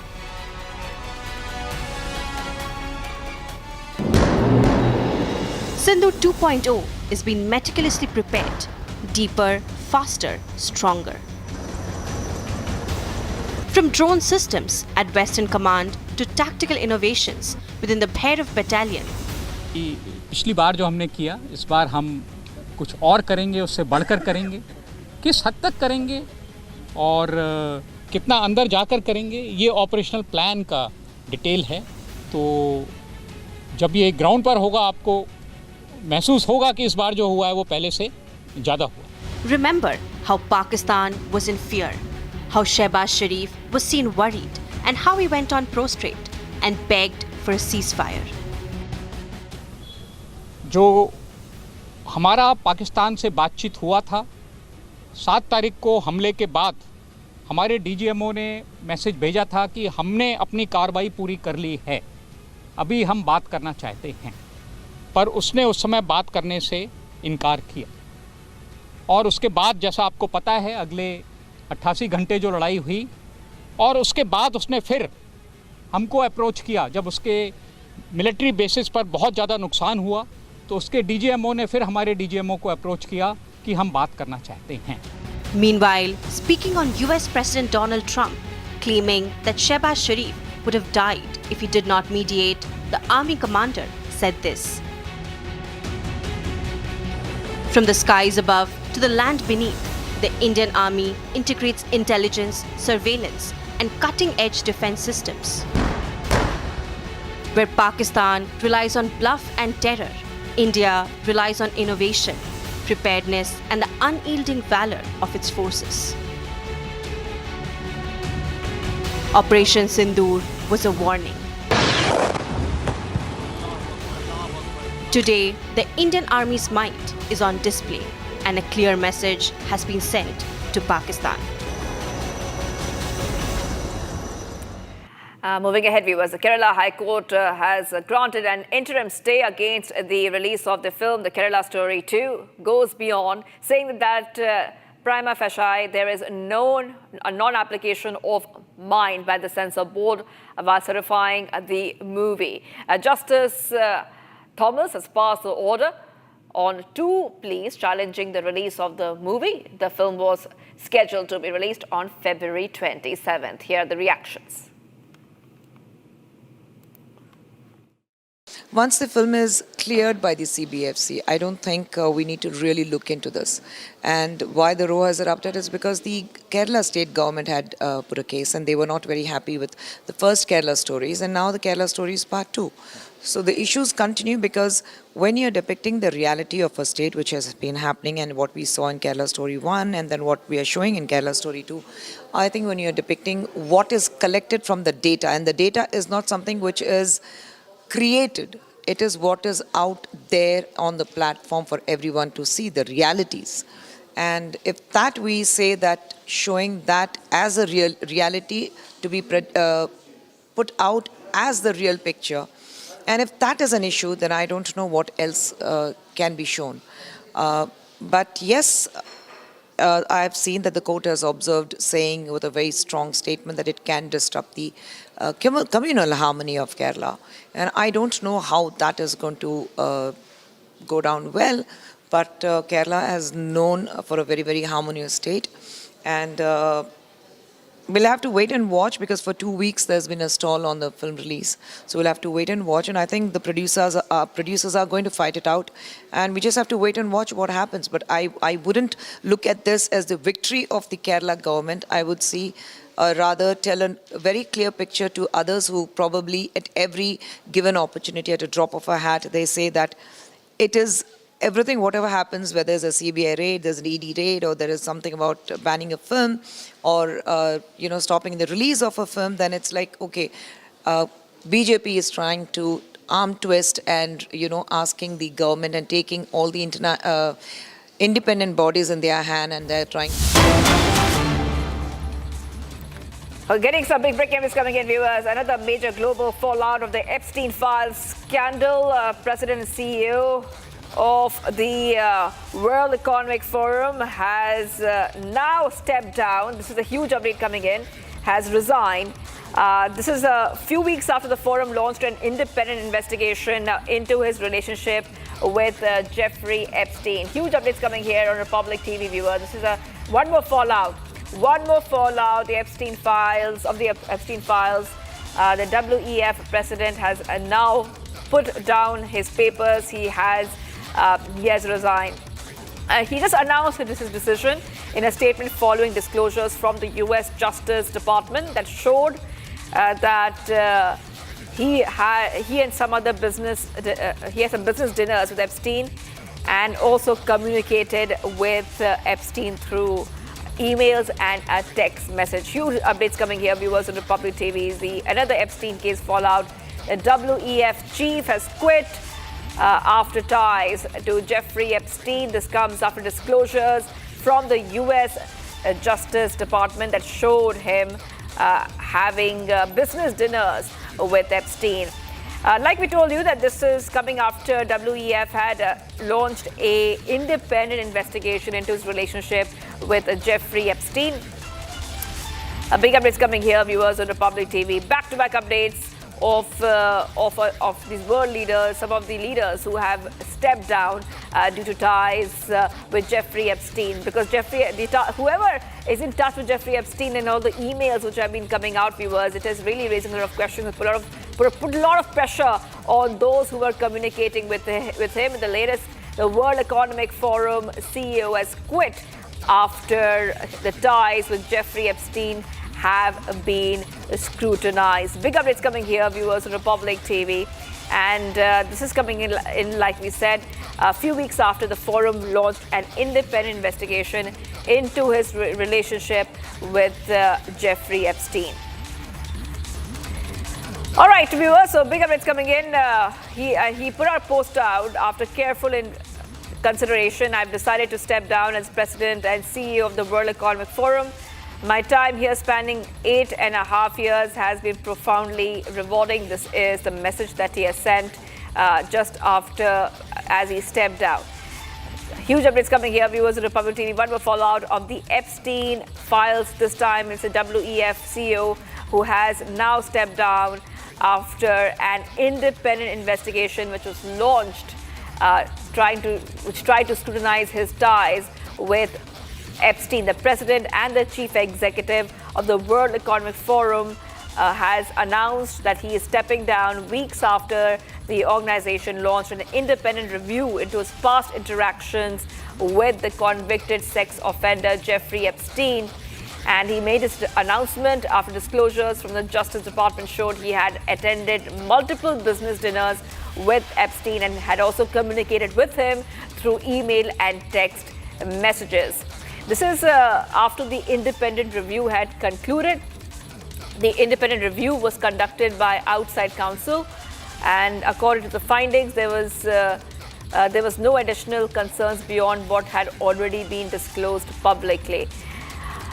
Huge updates coming here, viewers. One more fallout of the Epstein files and the departure of the president and CEO of the WEF marks one more fallout of the Epstein files which have been released. This is the president and the chief executive of the World Economic Forum announcing that he is stepping down weeks after the organization launched an independent review into his past interactions. Niranjan is joining us. Niranjan, one more fallout of the Epstein files. This is the WEF president who has now resigned. Well, that's correct. This is, one world, global sort of personality after the next is facing the Epstein heat now. And all of them with links. And this is basically the Epstein stain has reached Davos. Jacques Brende, he's a former Norwegian foreign minister. He was head of the World Economic Forum, which of course, hosts the Davos Summit, what is called the Davos Summit, the World Economic Forum Summit at Davos every year. The Epstein file scandal has reached Davos with the president and CEO of the World Economic Forum now having to step down after an independent review. There was an independent review, and after this independent review, he's been forced to step down after his links emerged to Jeffrey Epstein. Now, there is a new president who's been announced, an interim CEO and president announced for the World Economic Forum, and that is Alois Zwingli, we are told. If I got that name correct, is the interim president and the CEO of the World Economic Forum. This is weeks after the World Economic Forum had launched an independent investigation into Brende's interactions with convicted sex offender Jeffrey Epstein. So this is very big. The fact that more and more world leaders, last week you had, a trade envoy, former Prince Andrew's brother of Charles being arrested and later let off. And then you had ambassador of the UK to the US being arrested and then later let off. So this is a story that's going to get bigger because global figures are going to face the heat for their links to Epstein.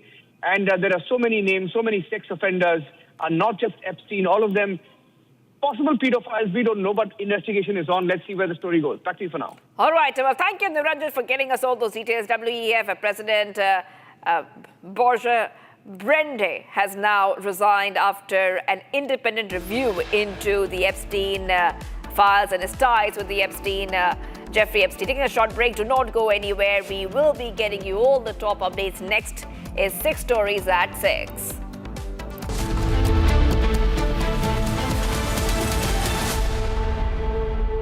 थोड़े में ज्यादा स्वाद ये तो है इसकी खास बात। वाओ मामा, क्या स्वाद है? अरे मेरे राजा, सबका राजा आर्थिक मसाला।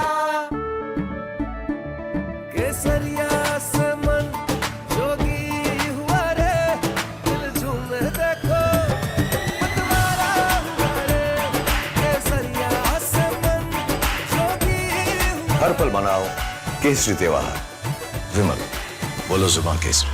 आदि बड़े बाउल दही में 4 चम्मच MDH चटनी पुदीना मसाला डाला, स्टर करो, पुदीना चटनी तैयार। MDH चटनी पुदीना मसाला।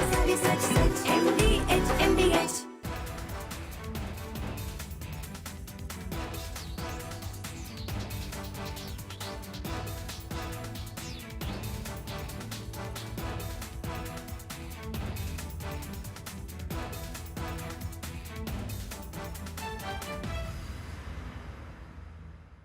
Now here's the reality, it's fact not fiction. You are sitting on a plane. You're boarding the plane in the national capital of India for Leh at 6:08 in the morning. It's a SpiceJet plane. 6 minutes into the take, against the backdrop of daybreak and a beautiful sunrise, you suddenly look to your right towards the wings and you see the flames of fire on the wings of the plane. Your plane is on fire. Ladies and gentlemen, these are real visuals. This is the reality that the Civil Aviation Minister does not want you to see. This is the reality SpiceJet does not want you to see. This is the reality DGCA does not want you to see. Because at the cockpit, at that very moment while you're sitting in the plane, there are calls of Mayday, Mayday, Mayday, Mayday. That is a flight emergency. The flight circles back, ladies and gentlemen. And as you get off the plane, you realize this is the same SpiceJet. This is the same SpiceJet that does not have the money to pay the Bangladesh government, which is why it had been, I don't know the present situation, not allowed to fly in Bangladeshi airspace. They're out of money. Who is the owner of it?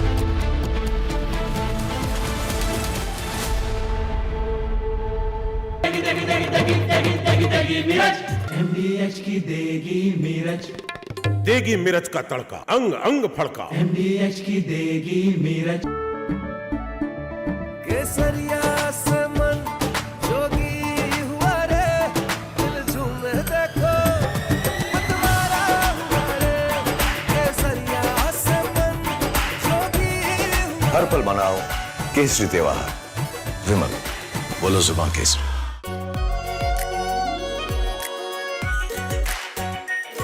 Pure Shahi Paneer Masala. Delicious, healthy, every day. Now here's the reality, it's fact not fiction. You are sitting on a plane. You're boarding the plane in the national capital of India for Leh.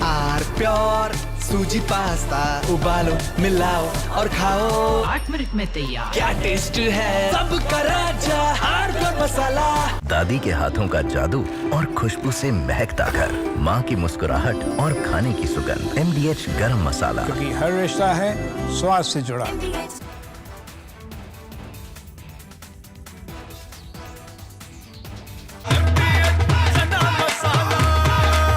अब छोलिया हो या लोबिया, सफेद चने या काले चने, सब कुछ मजेदार बने। MDH। Kesariya. From Asia's largest news headquarters, setting the agenda for Bharat.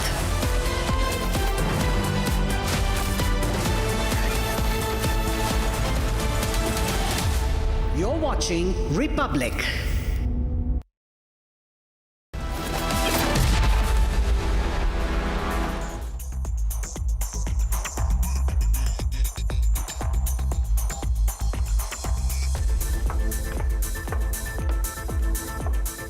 Hello and welcome. You're watching 6 Stories at 6 on Republic. I'm Amit, and we've got all the top stories of the day lined up for you ahead in this show.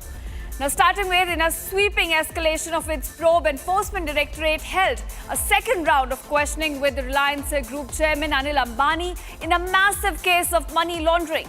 Now, ED has also attached aboard Anil Ambani's Mumbai residence pegged at rupees 3,716 crore rupees in connection with the alleged bank fraud involving his group company Reliance Communications. The trail of the alleged financial irregularities was not confined, in fact, to Indian shores. Anil Ambani's liabilities extend overseas as well, with reports now indicating dues of nearly 13,000 crore to Chinese banks. Here's more on this expanding financial web. Take a look. The ED has intensified its probe into the alleged financial irregularities involving the Reliance Communication and Anil Ambani's asset. Today, Anil Ambani appeared before ED for the second round of questioning. A day after provisional attachment order was issued under the Prevention of Money Laundering Act against a luxury residence about worth rupees 3,716 CR. Bank धोखाधड़ी मामले में ED ने बड़ी कार्रवाई करते हुए उद्योगपति अनिल अंबानी के घर को अटैच कर दिया है। मुंबई के बांद्रा के पाली हिल में स्थित आलीशान घर अनिल अंबानी का अटैच हो चुका है। मैं तस्वीरें दिखा रहा हूं कि अनिल अंबानी के घर का ये 17 मंजिला है जो आलीशान घर देख रहे हैं, राजमहल जैसा बनाया गया था और फिलहाल ईडी ने अस्थायी रूप से इसको अटैच कर लिया है। 66 मीटर ऊंचा है यह घर और जो इसका जो कीमत बताया गया है 3,716 करोड़ की कीमत बताया गया है।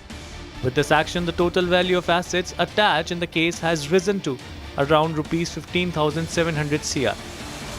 The Enforcement Directorate has intensified its action against industrialist Anil Ambani, attaching assets worth over rupees 15,000 crores so far in this money laundering probe. The ED action follows a CBI FIR alleging loan diversion of over 2,200 crores. With these attachments under the PMLA, the assets can neither be sold nor be transferred pending adjudication. Shockingly, the case spreads beyond the geographical confinement. Anil Ambani linked companies receive funds from the Chinese banks as well. Anil Ambani owes rupees 13,558 CR to Chinese lenders. They have sought loan from a consortium of banks. Once this loan was actually received by these companies, they were basically diverted to third-party companies and eventually it was siphoned off. Effectively, those loans became NPA. Now, it turns out that these companies, despite weak financials, they were essentially given money loan from the banks purely because of certain guarantees that were given. All this while, Anil Ambani has essentially maintained that these were decisions that were taken by the board, and the very fact that the board wasn't being dictated by Anil Ambani himself. Documents accessed by Republic shows lendings from the China Development Bank, Export-Import Bank and Industrial and Commercial Bank of China. With the attachment of a board and now Chinese banks entering the frame, the probe into one of the India's most high-profile corporate investigations has placed Anil Ambani under the intense scrutiny. And now viewers, the Supreme Court has come down heavily on the NCERT over a controversial Class 8 social science textbook that referred to corruption in the judiciary. In fact, Prime Minister Modi has also expressed displeasure for the inclusion of the corruption part in the textbook. Now, in a strongly worded hearing, the top court imposed a blanket ban on the book's production and distribution, ordered seizure of all the physical and digital copies, while also issuing a show cause notices to senior officials. Here's a detailed report. Take a look. In a strong response, the Supreme Court cracked down on the controversial NCERT textbook. Chief Justice of India, Surya Kant, said that the issue cannot be taken lightly, calling the chapter a calculated move that could influence young minds. The court ordered immediate removal of all physical and digital copies and imposed a blanket ban on further distribution. In the latest update of the NCERT row, Prime Minister Modi expressed displeasure over the inclusion of the respective part in the textbook. NCERT has been directed to file a compliance report within 2 weeks, with the director held accountable for enforcement. The court also signalled possible contempt action in the matter. The Chief Justice said that if the chapter is found to be deliberate, it could amount to criminal contempt. Show cause notices have been issued to senior education officials, and the court has sought details of those who drafted and cleared the chapter. The case will be taken up again after 4 weeks. This came after a media report flagged a Class 8 textbook section titled Corruption in the Judiciary. Senior advocates raised the issue before the Chief Justice, after which the court took suo motu cognizance. The bench said that the chapter highlighted allegations against the judiciary but failed to reflect its constitutional role, calling the narrative one-sided and potentially damaging. After the court's remarks, NCERT responded. It called the chapter an error of judgment, halted distribution, and said that the content would be withdrawn and revised. An apology was also tendered in court, a response to mounting pressure. And now, viewers, the Prime Minister Narendra Modi was not only welcomed in Israel but celebrated as he delivered his historic speech at the Israeli Parliament. Now, on the second day of his visit to Israel after 9 years, Prime Minister Narendra Modi met Israeli President Isaac Herzog. The two leaders discussed several ways to further improve cooperation in sectors such as education, startups, innovation, tech and connectivity. And as the details of the bilateral meeting are still awaited, defense and tech cooperation is there on the cards for India. Defense being a prime target, India looks forward to Israel's best-known missile shield and dome. The bilateral political ties are also warm and forward-looking between India and Israel. Here's more for you. Take a look. India and Israel exchanged key memorandums of understanding following the delegation-level talks between PM Modi and Israel's PM. Israeli Minister Gila Gamliel emphasized that several agreements will be signed to boost cooperation in agriculture, AI, cybersecurity, defense and other key sectors. Defense partnership and counter-terror cooperation took center stage. Talks focused on strengthening India's multi-layered air and missile defense architecture, including the collaboration on ballistic missile defense. Discussions also explored on joint development of mid-air refueling aircraft to replace aging IL-78 tankers and enhance the Indian Air Force's strategic reach. India is already procuring systems like Barak 8, Spider, Heron UAVs from Israel with a joint production under Make in India. Israeli President Isaac Herzog encouraged young Indian students to come to study in Israel. He emphasized the connectivity between Israel and India can change the entire geostrategic situation towards the advantage of the global south. Israeli President and PM Modi also planted a sapling in Yad Vashem together. With India and Israel on their way to rewrite the old ties, the strategic collaboration between the two countries strengthened.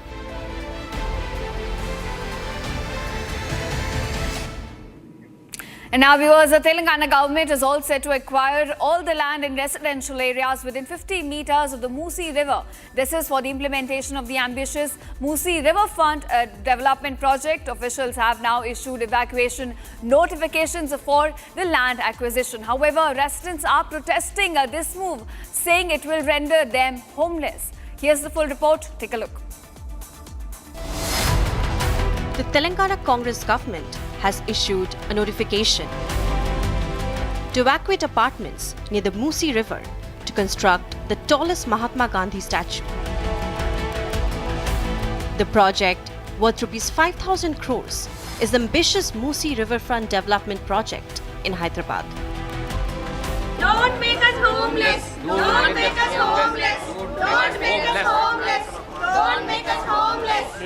A notification issued by the Congress government to this particular residents here saying that they fall under the buffer zone for their ambitious Musi Riverfront project, so that they have to be evacuated. This particular notice issued to them, they have given them 60 days time to evacuate this particular residents. However, the residents here are claiming that this particular notice will make them homeless, will throw them out of their house, and they have been living here for several years and decades with their families living here for several decades, and asking them to evacuate this particular resident just in 60 days is something that is unacceptable, and the residents here have been protesting. The project is facing backlash from the residents, mostly retired defense personnel and senior citizens who have lived there for decades. They want to acquire entire apartment. We have 2 blocks, entire 6 point some change land. They want to acquire. They gave a notice for the acquisition. They are following the process of the acquisition, and we requesting them we doesn't want to.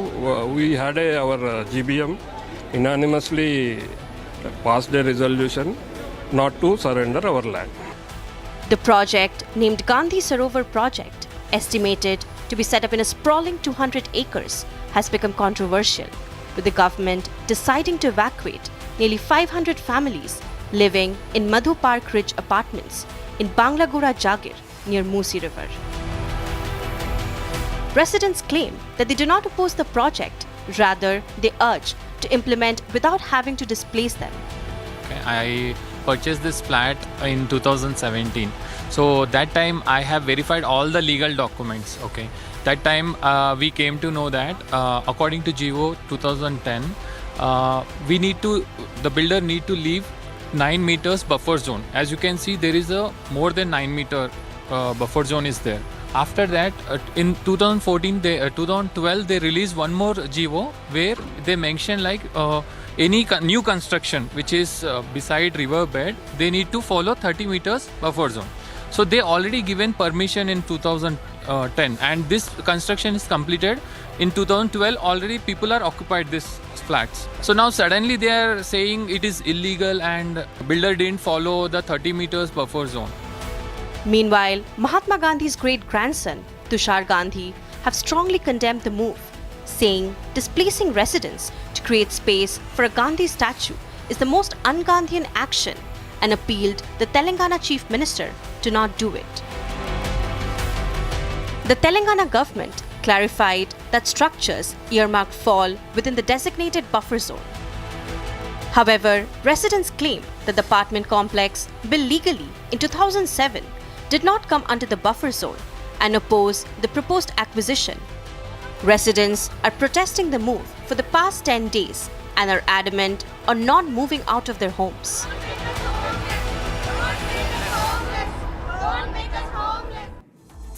And now viewers, in a big setback to Kerala's story too, Kerala High Court has officially stayed the release of the film, which was in fact originally scheduled to hit the theatres tomorrow, that's February 27.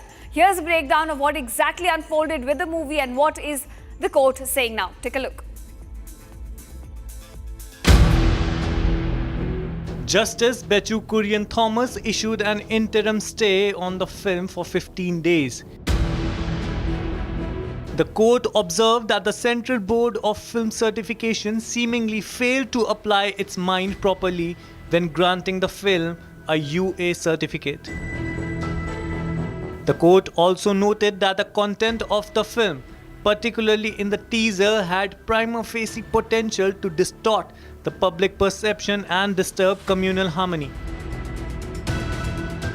The judge also noted that since the film claims to be based on true events, the concerns raised by the petitioners about the misrepresentation and causing social discord seems valid.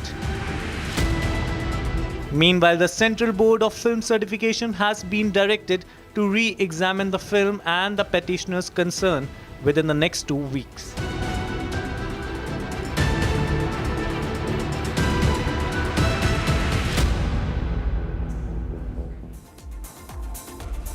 Now viewers, on the edge of India's western frontier, where our brave soldiers stand guard day and night, the Indian Army's Western Command today showcased its unmatched combat readiness and lethal precision. Meanwhile, in a strong address, the Western Army commander highlighted the significance of last year's operations, saying that the army gave Pakistan a befitting reply during Operation Sindoor. He warned that if Pakistan attempts any conflict again, India will ensure that they are taught a hard lesson. Take a look at this report.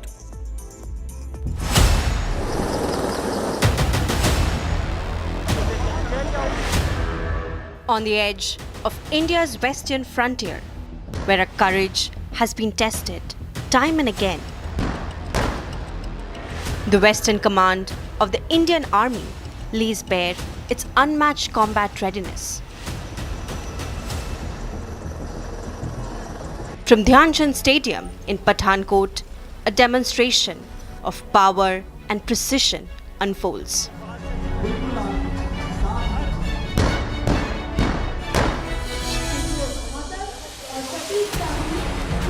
The Bhairav Battalion, a unit at the cutting edge of ground warfare, stands shoulder to shoulder with the Ashni platoon, the Indian Army's aerial power. Apache helicopters, intelligence and surveillance vehicles, and state-of-the-art counter-drone systems display a combat network built for the 21st century battlefield.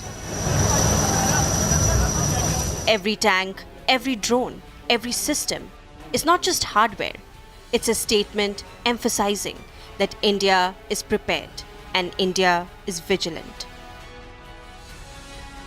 Meanwhile, as Western Army Commander, Lieutenant General Manoj Kumar Katiyar addressed the nation, he honored the heroes of Operation Sindoor, the campaign that delivered a decisive, resounding response to cross-border provocations. In his address, the Western Army Commander laid emphasis on how crucial last year was and how the army gave Pakistan a befitting reply in Operation Sindoor. He warned sternly that if Pakistan attempts again, India will teach them a hard lesson. He also asserted that the danger is not over yet, and this time preparations are heavier than ever.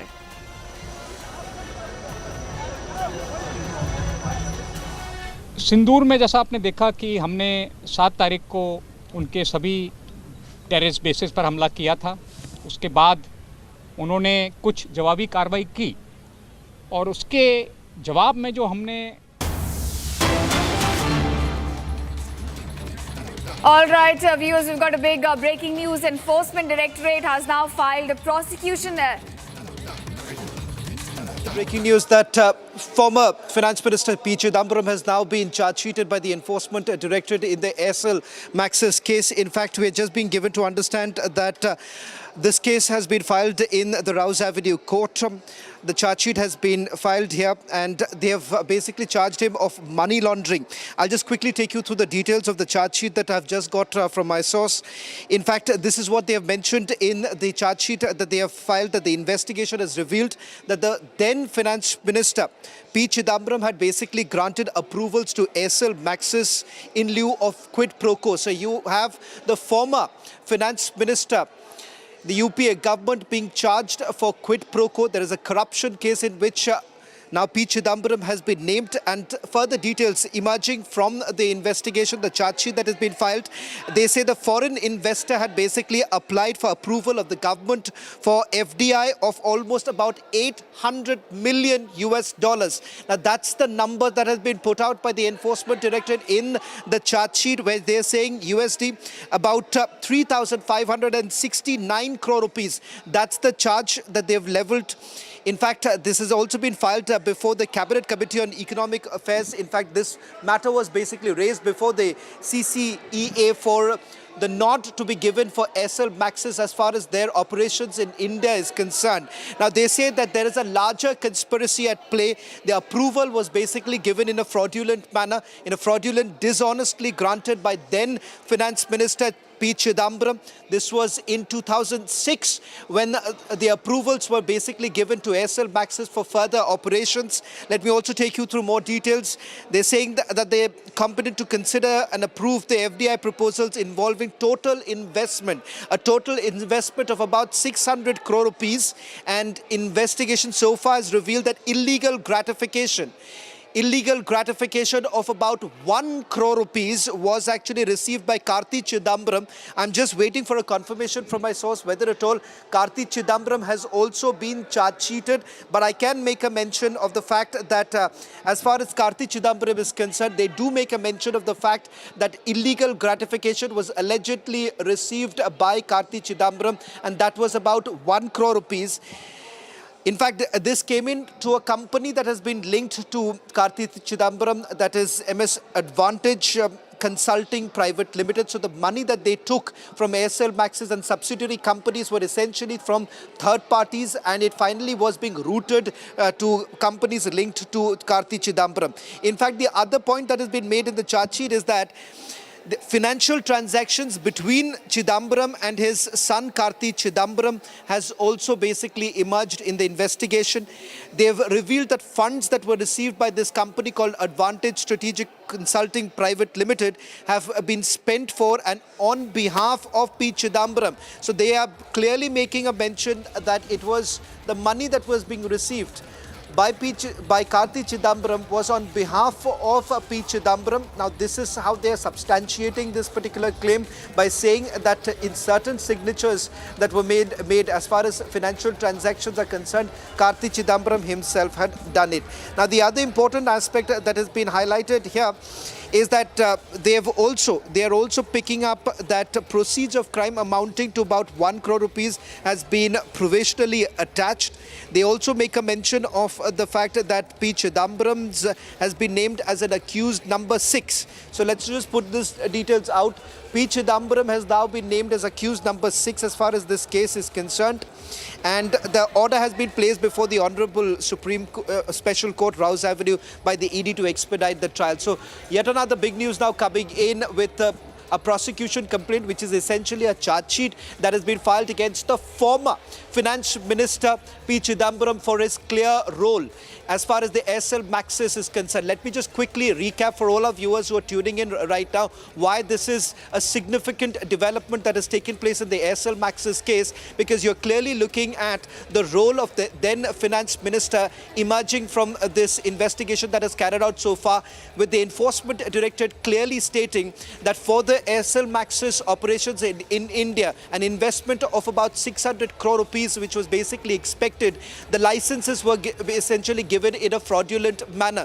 In fact, there was a quid pro quo is what the Enforcement Directorate maintains. And as far as the quid pro quo is concerned, they're clearly indicating that roughly about 1 crore rupees was actually sent to a company that was linked to P. Chidambaram's son, Karti Chidambaram. Advantage Strategic Consulting Private Limited is the company that allegedly received the money from Aircel Maxis and subsidiary companies. So clearly the charge here leveled against the former finance minister is of giving licenses when he was holding power, and the very fact that certain rules and as far as FIPB rules are concerned, they were also flouted by the then finance minister. All right, so those are the big details that have been revealed now by the ED in the case against former Finance Minister P. Chidambaram. Shravan, do give us more details as to what role he played in exactly giving approval to these companies. Well, in fact, I'll just take you through some more details I've just received from a source of mine in the Enforcement Directorate with regards to the developments that have actually taken place. Now, this is what they say, that they've already placed the prosecution sanction and they've received orders from competent authority with regards to sanctioning P. Chidambaram, the then Union Finance Minister, in respect of the offence of money laundering, number one. Number two, they're making a mention of the fact that investigation has revealed that the Foreign Investment Promotion Board approval was basically granted by INEX Media Private Limited during the tenure of P. Chidambaram as the Union Finance Minister. Point number three that they make in the charge sheet is with regards to granting and subsequently regularizing this FIPB approval. Illegal gratification was basically demanded and received through entities that were basically linked to P. Chidambaram. And in fact, they're saying that the financial transactions that were basically taking place in these companies, in which it seems that Karti Chidambaram has been directly linked, they say this was on behalf of the former finance minister P. Chidambaram. They've also taken statements of various individuals of INEX Media Private Limited, where they say that these licenses were basically granted in a fraudulent manner. There was pressure, undue pressure that was put on the FIBP board to basically grant those permissions for carrying out operations in India. Now, Shravan, there's also a mention of some transactions between P. Chidambaram as well as his son Karti Chidambaram, and also he's mentioned that he took some kickbacks. In fact, in the charge sheet, give us more details on that. What exactly was the role played by Karti Chidambaram here? Well, the mention of this company called Advantage Strategic Consulting Private Limited is a company. In fact, this is an exhaustive, investigation that was also done by Republic Media Network a few years ago when we had also accessed documents of Advantage Strategic Consulting Private Limited. The question was whether at all Karti Chidambaram was linked to this particular company or not. Now, the documents in possession of Republic TV clearly goes on to indicate that there is a direct link with Karti Chidambaram, number one. Number two, the fact that he was also receiving money from various other entities. There is also a visa scam in which Karti Chidambaram has been probed by the central agencies, where they're basically saying that these are the companies that were basically floated so that they could take the money, particularly money that was, or the proceeds of crime that was generated from these scams, so that they could be diverted and entered into these entities. Right. Shravan, so we understand now ED has filed. Well, in fact, Senior Advocate M.R. Venkatesh is joining us on this broadcast. M.R., we have just got information from our sources within the Enforcement Directorate, and in fact I have also got details of the charge sheet that has been filed against P. Chidambaram. They're making a clear mention of the fact that the FIPB approvals that were given to INX Media was done in a fraudulent manner. They're also putting out financial transactions that had taken place between Karti Chidambaram and various other entities. There is a clear case of quid pro quo. Well, I'm very glad that the ED has finally blown open what we in Tamil Nadu used to call as a Chidambara Rahasyam. As if the political class will never touch Mr. Chidambaram and he will never be prosecuted. It is a red letter day. And if he is prosecuted and the prosecution is taken to a logical conclusion, probably several people within the legal fraternity, within Tamil Nadu, will be the happiest. I can assure you that. And this has not come a day too soon. And this was an open and shut case. The FIPB approvals to INX Media was all bunkum, hogwash. This had to be done. And this has taken so long is only perplexing to me. This was an open and shut case. I was completely on top of these matters several years ago, as you will be aware. But I don't know why ED took such a long time to come and finish this investigation. Amit, just with this development taking place where the sanction has basically been granted effectively, meaning that he would be charge sheeted here. They've already placed it before the Rouse Avenue court. The court has basically given them the permission. In terms of options available for P. Chidambaram here, because all this while, P. Chidambaram maintains that there is no direct evidence that any pressure was actually put on the FIPB board, and this was not an individual decision, but rather a decision that was taken by the FIPB. Now, well, let us not go too much into the merits, but the fact of the matter is, ED has consistently maintained and not denied by the Chidambaram that the money had actually flown into Kartik Chidambaram's account from various places.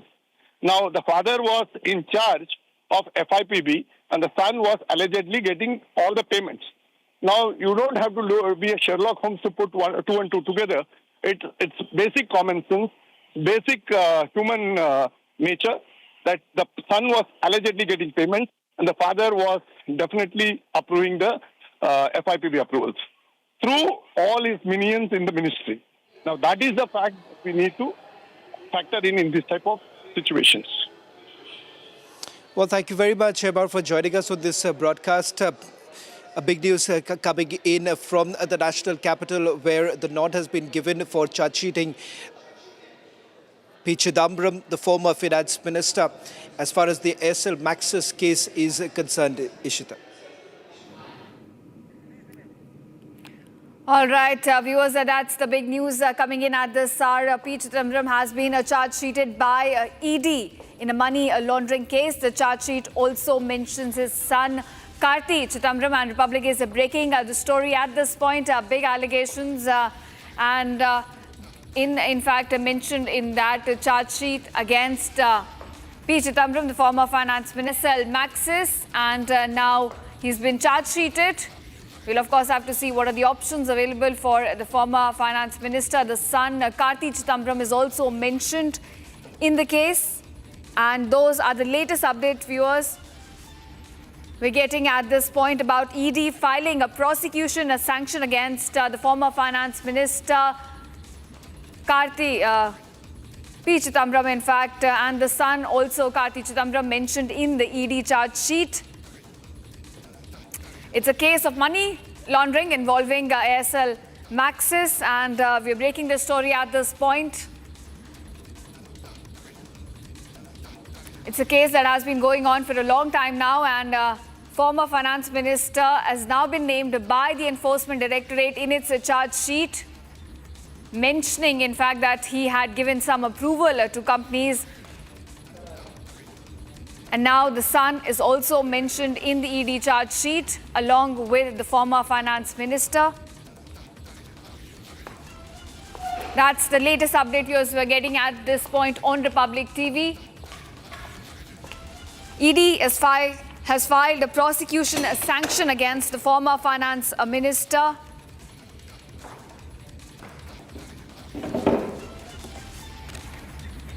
All right, those are the latest update, viewers. We're getting in this. ED has now filed a charge sheet against the former finance minister. The son, Karti Chidambaram, is also mentioned in it. It is a case of money laundering, in fact, involving ASL Maxis. And we're getting you all the breaking updates on this big story. We have been talking about this, continuous coverage on this. And now ED, in fact, it's a big development that has come in. ED filing a charge sheet which clearly mentions both the father and the son, the former finance minister, as well as the son, Karti Chidambaram. In this case, it seems that trouble is now mounting for both.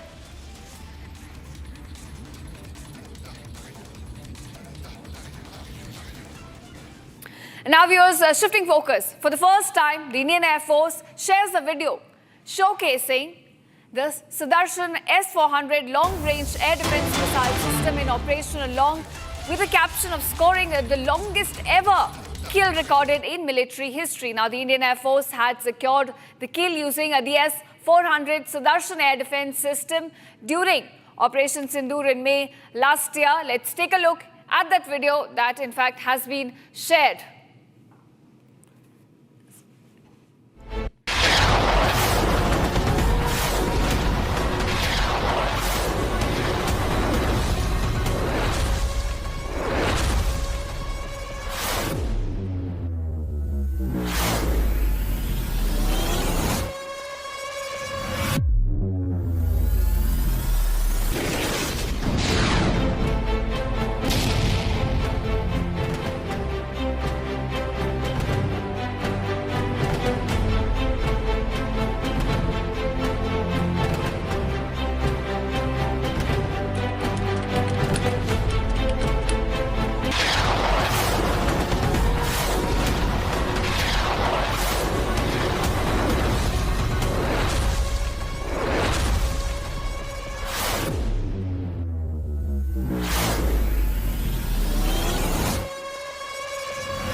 And now we are on the edge of India's western frontier, where our brave soldiers stand guard day and night. The Indian Army's Western Command today showcased its unmatched combat readiness and lethal precision.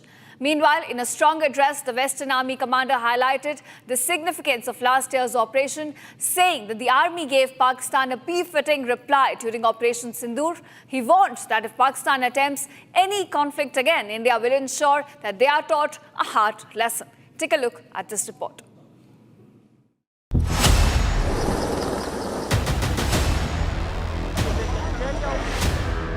On the edge of India's western frontier, where our courage has been tested time and again,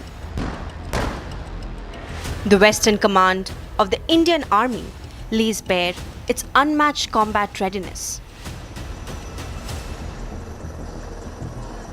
From Dhyanchand Stadium in Pathankot, a demonstration of power and precision unfolds.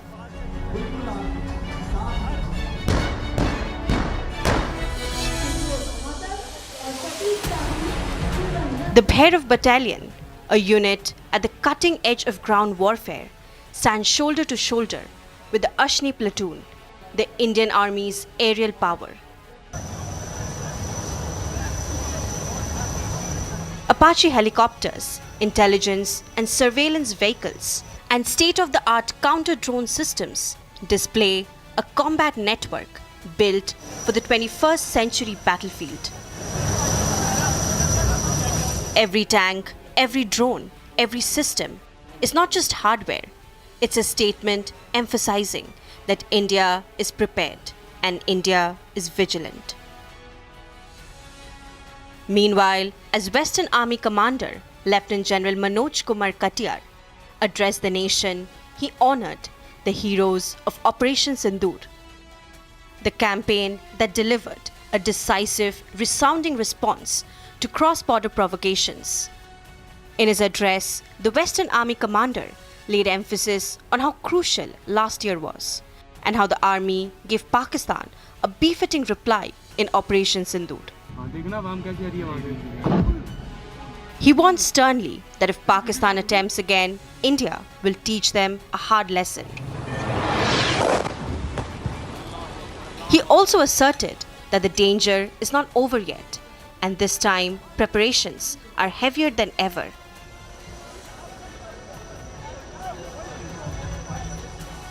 सिंदूर में जैसा आपने देखा कि हमने 7 तारीख को उनके सभी टेररिस्ट बेसिस पर हमला किया था, उसके बाद उन्होंने कुछ जवाबी कार्रवाई की और उसके जवाब में जो हमने उनके मिलिट्री बेसिस, एयर बेसिस को जिस तरह से बर्बाद किया, उसके बाद उसने फिर सीज़ फायर की मांग की।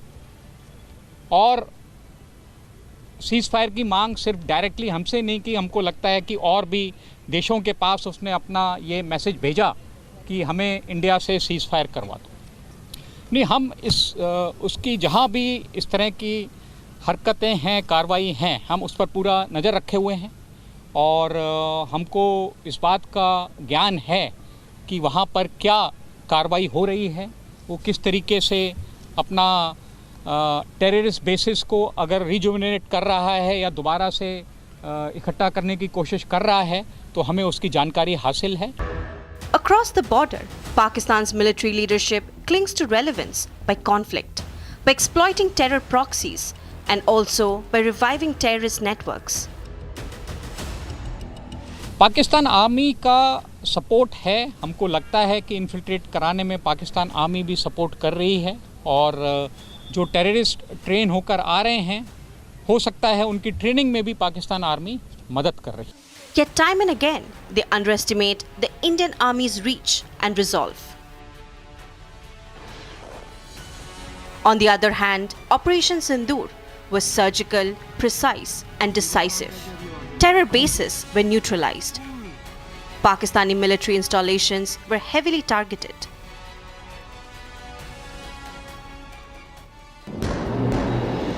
Sindoor 2.0 is being meticulously prepared, deeper, faster, stronger. From drone systems at Western Command to tactical innovations within the Bhairav Battalion. पिछली बार जो हमने किया, इस बार हम कुछ और करेंगे, उससे बढ़कर करेंगे, किस हद तक करेंगे और कितना अंदर जाकर करेंगे, ये ऑपरेशनल प्लान का डिटेल है। तो जब ये ग्राउंड पर होगा आपको महसूस होगा कि इस बार जो हुआ है वो पहले से ज़्यादा हुआ। Remember how Pakistan was in fear, how Shehbaz Sharif was seen worried, and how he went on prostrate and begged for a ceasefire. जो हमारा पाकिस्तान से बातचीत हुआ था 7 तारीख को हमले के बाद, हमारे DGMO ने मैसेज भेजा था कि हमने अपनी कार्रवाई पूरी कर ली है, अभी हम बात करना चाहते हैं, पर उसने उस समय बात करने से इनकार किया। और उसके बाद जैसा आपको पता है अगले 88 घंटे जो लड़ाई हुई और उसके बाद उसने फिर हमको अप्रोच किया। जब उसके मिलिट्री बेसिस पर बहुत ज़्यादा नुकसान हुआ तो उसके DGMO ने फिर हमारे DGMO को अप्रोच किया कि हम बात करना चाहते हैं। Meanwhile, speaking on US President Donald Trump, claiming that Shehbaz Sharif would have died if he did not mediate, the army commander said this. From the skies above to the land beneath, the Indian Army integrates intelligence, surveillance, and cutting-edge defense systems. Where Pakistan relies on bluff and terror, India relies on innovation, preparedness, and the unyielding valor of its forces. Operation Sindoor was a warning. Today, the Indian Army's might is on display, and a clear message has been sent to Pakistan. And viewers, that's all we could pack in this edition of Live and Breaking. Thank you so much for watching, but don't go anywhere. On the other side, the CBI registers a case against Anil Ambani, initiating fresh investigation into Bank of Baroda charges.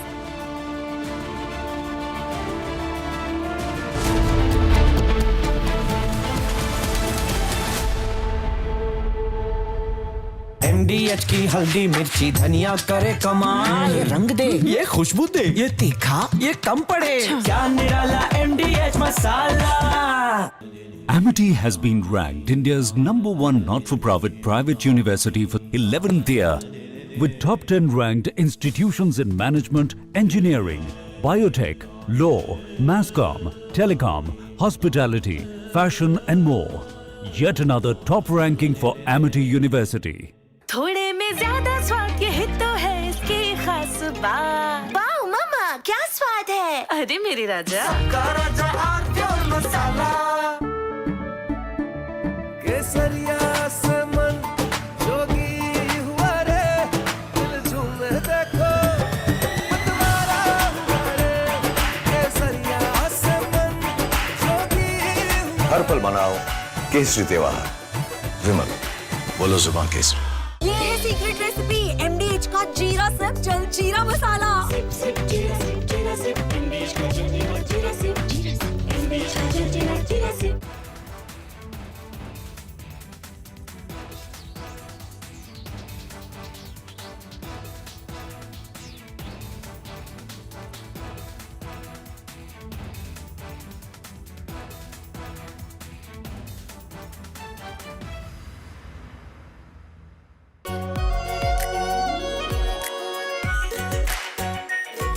Pure Shahi Paneer Masala.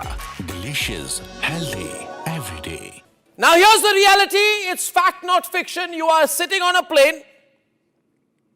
You're boarding the plane in the national capital of India for Leh at 6:08 in the morning. It's a SpiceJet plane. 6 minutes into the take, against the backdrop of daybreak and a beautiful sunrise, you suddenly look to your right towards the wings and you see the flames of fire on the wings of the plane. Your plane is on fire. Ladies and gentlemen, these are real visuals. This is the reality that the Civil Aviation Minister does not want you to see. This is the reality SpiceJet does not want you to see. This is the reality DGCA does not want you to see. Because at the cockpit, at that very moment while you're sitting in the plane, there are calls of Mayday, Mayday, Mayday, Mayday. That is a flight emergency. The flight circles back.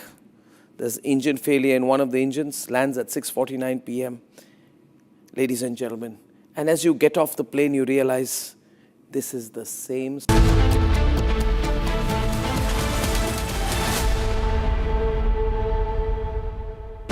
Pure सूजी pasta उबालो मिलाओ और खाओ 8 minute में तैयार। क्या taste है सबका राजा आर्नब मसाला। यानी इस घर में कुछ है जो टूटता नहीं। ये पिलर कभी नहीं टूटेगा। रुंगटा स्टील टीएमटी से बना। रुंगटा नहीं तो घर स्ट्रॉन्ग नहीं। रुंगटा स्टील टीएमटी बार एकदम solid.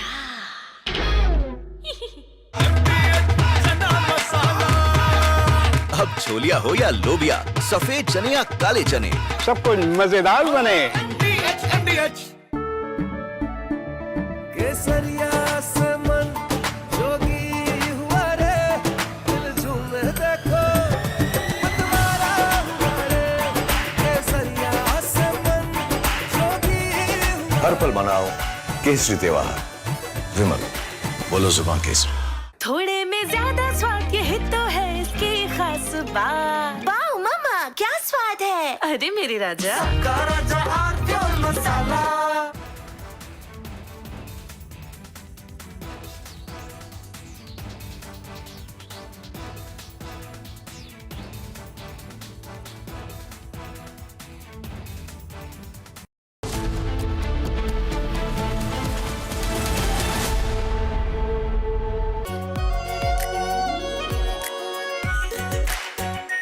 Our pure Shahi Paneer Masala. Delicious, healthy, every day. Amity has been ranked India's #1 not-for-profit private university for 11th year, with top 10 ranked institutions in management, engineering, biotech, law, masscom, telecom, hospitality, fashion and more. Yet another top ranking for Amity University. MDH की देगी मिर्च, देगी मिर्च का तड़का, अंग अंग फड़का। MDH की देगी मिर्च। केसरिया से मन जोगी हुआ रे, दिल झूमे देखो मतवारा हुआ रे। केसरिया से मन जोगी हुआ। हर पल मनाओ केसरी त्योहार। विमल बोलो जुबान केसरी। आर प्योर सूजी पास्ता उबालो मिलाओ और खाओ 8 मिनट में तैयार। क्या टेस्ट है सबका राजा आर्नब मसाला।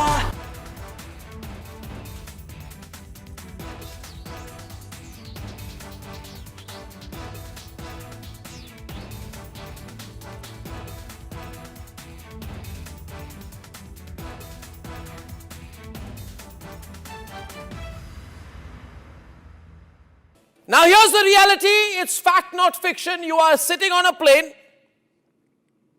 You're boarding the plane in the national capital of India for Leh at 6:08 in the morning.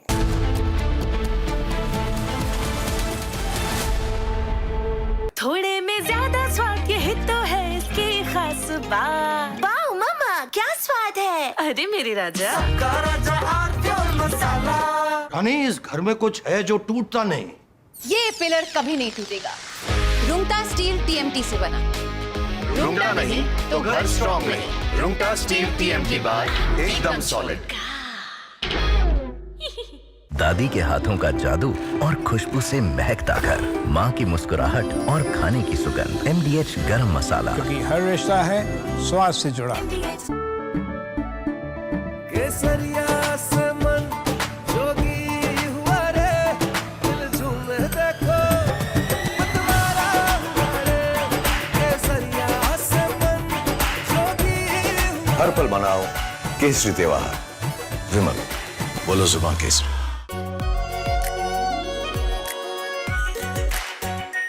Our pure Shahi Paneer Masala. Delicious, healthy, every day. Now here's the reality, it's fact not fiction. You are sitting on a plane. You're boarding the plane in the national capital of India for Leh at 6:08 in the morning. It's a SpiceJet plane. 6 minutes into the take, against the backdrop of daybreak and a beautiful sunrise, you suddenly look to your right towards the wings and you see the flames of fire on the wings of the plane. Your plane is on fire. Ladies and gentlemen, these are real visuals. This is the reality that the Civil Aviation Minister does not want you to see. This is the reality SpiceJet does not want you to see. This is the reality DGCA does not want you to see. Because at the cockpit, At that very moment, while you're sitting in the plane, there are calls of Mayday, Mayday, Mayday, Mayday. That is a flight emergency. The flight circles back. There's engine failure in one of the engines, lands at 6:49 p.m. Ladies and gentlemen, and as you get off the plane, you realize this is the same SpiceJet. This is the same SpiceJet that does not have the money to pay the Bangladesh government, which is why it had been, I don't know the present situation, not allowed to fly in Bangladeshi airspace. They're out of money. Who is the owner of SpiceJet? This is the same SpiceJet, ladies and gentlemen, when another SpiceJet took off from Patna to Delhi on 19 June 2022. It caught fire soon after taking off from the airport. Flames were seen on the left wing of the aircraft. 2 blades were bent. So you should see the visuals then and now, ladies and gentlemen. Then and now. Look at that and now. Ladies and gentlemen, a SpiceJet plane catches fire in mid-air in December. Ladies and gentlemen, I think this is 19 June 2022 and then now. And you are flying at your peril in this country. The government couldn't care less. SpiceJet is a near bankrupt airline. There is a nice duopoly going on between Air India and Indigo. The politicians fly chartered planes anyway. But I want to remind them, 2nd July 2020.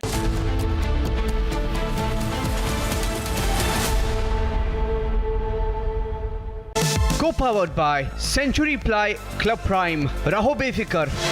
Are pure सूजी pasta उबालो मिलाओ और खाओ 8 minute में तैयार क्या taste है सबका राजा R pure masala Amity has been ranked India's #1 not-for-profit private university for 11th year, with top 10 ranked institutions in management, engineering, biotech, law, masscom, telecom, hospitality, fashion and more.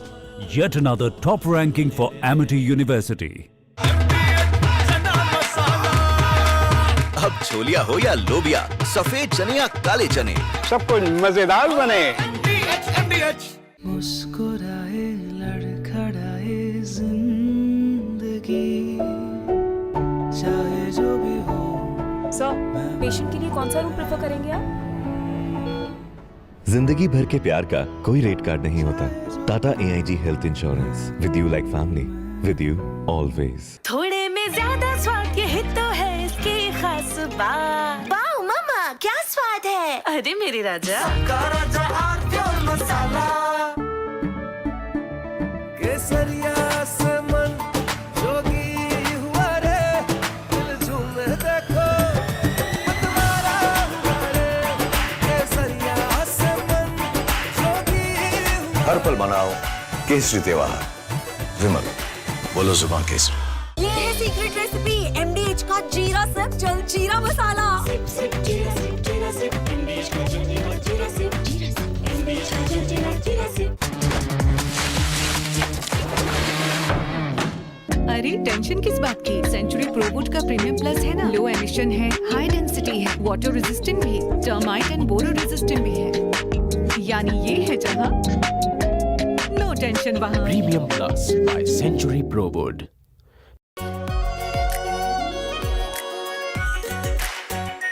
Are pure shahi paneer masala, delicious, healthy everyday.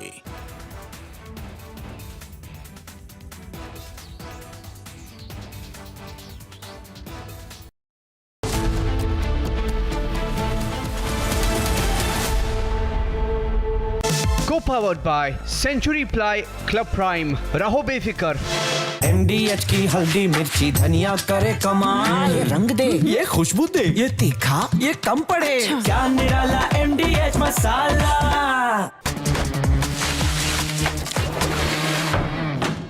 अरे tension किस बात की? Century प्रोवुड का premium plus है ना, low emission है, high density है, water resistant भी, टर्माइट एंड बोरो रेजिस्टेंट भी है।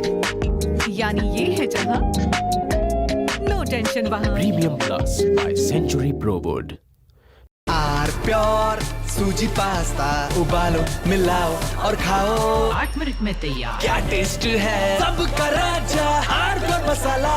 मुस्कुराए लड़खड़ाए जिंदगी जिंदगी चाहे जो भी हो। सर, पेशेंट के लिए कौन सा रूम प्रेफर करेंगे आप? जिंदगी भर के प्यार का कोई रेट कार्ड नहीं होता। Tata AIG health insurance, with you like family, with you always. आधे बाउल दही में 4 चम्मच MDH चटनी पुदीना मसाला डाला, स्टर करो, पुदीना चटनी तैयार। MDH चटनी पुदीना मसाला।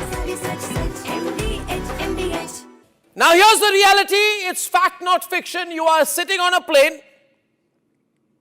You're boarding the plane in the national capital of India for Leh at 6:08 in the morning. It's a SpiceJet plane. 6 minutes into the take, against the backdrop of daybreak and a beautiful sunrise, you suddenly look to your right towards the wings and you see the flames of fire on the wings of the plane. Your plane is on fire. Ladies and gentlemen, these are real visuals. This is the reality that the Civil Aviation Minister does not want you to see. This is the reality SpiceJet does not want you to see. This is the reality DGCA does not want you to see. Because at the cockpit, at that very moment while you're sitting in the plane, there are calls of Mayday, Mayday, Mayday, Mayday. That is a flight emergency. The flight circles back. There's engine failure in one of the engines, lands at 6:49 p.m. Ladies and gentlemen, and as you get off the plane, you realize this is the same SpiceJet. This is the same SpiceJet that does not have the money to pay the Bangladesh government, which is why it had been.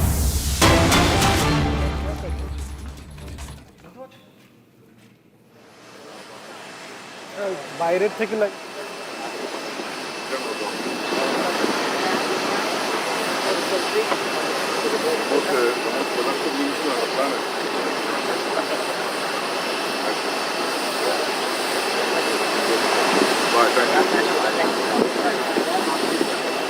After the 2-day successful visit of the Prime Minister from Jerusalem, where he takes off after the joint statement that was issued by India and Israel. On your screens right now, those moments of the Prime Minister with Benjamin Netanyahu and his wife Sarah on your screens right now. This comes after a very successful trip of the Prime Minister, in which both the leaders have essentially spoken about affirming the strategic depths of the relationship that has been shared between both the countries. The Prime Minister basically departing for India in a short while from now.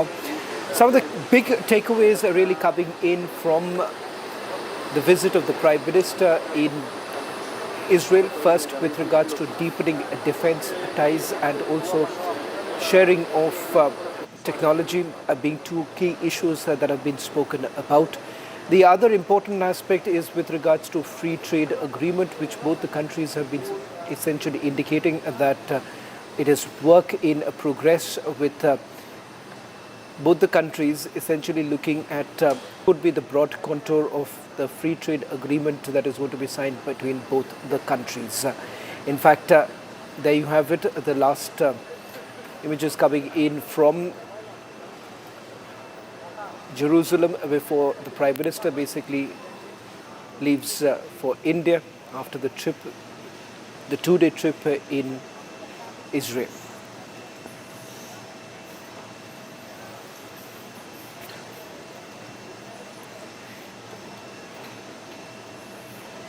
Well, in fact, on your screens right now, both the leaders and their personal charisma that is essentially shared from what you see, the bare hug between both the leaders. In fact, this was the same image that we saw the moment the Prime Minister basically landed in Tel Aviv, indicating the relationship that both actually share for years put together.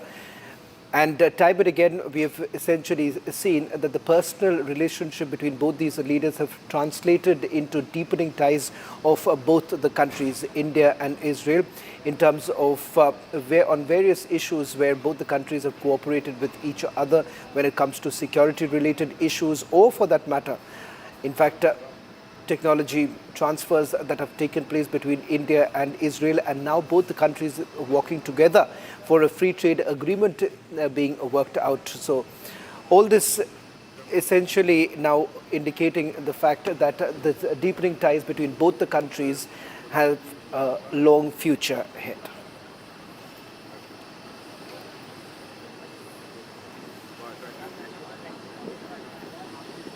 Well, in fact, we'll try and also connect with our senior executive editor Abhishek Kapoor, as these are the images that are now coming in of the Prime Minister who's left from Israel. In fact, we'll move on to the other big stories that we are tracking right now with regards to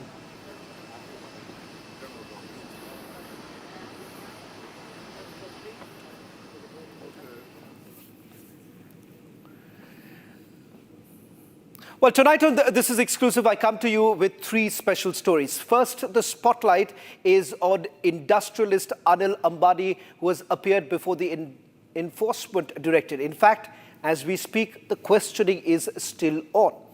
But why exactly is Anil Ambani under the lens of the Enforcement Directorate? He was one of India's most celebrated billionaire. In fact, someone who has come up with various business ideas and was at one point in time seen as the world's sixth richest person with a net worth of about $42 billion US.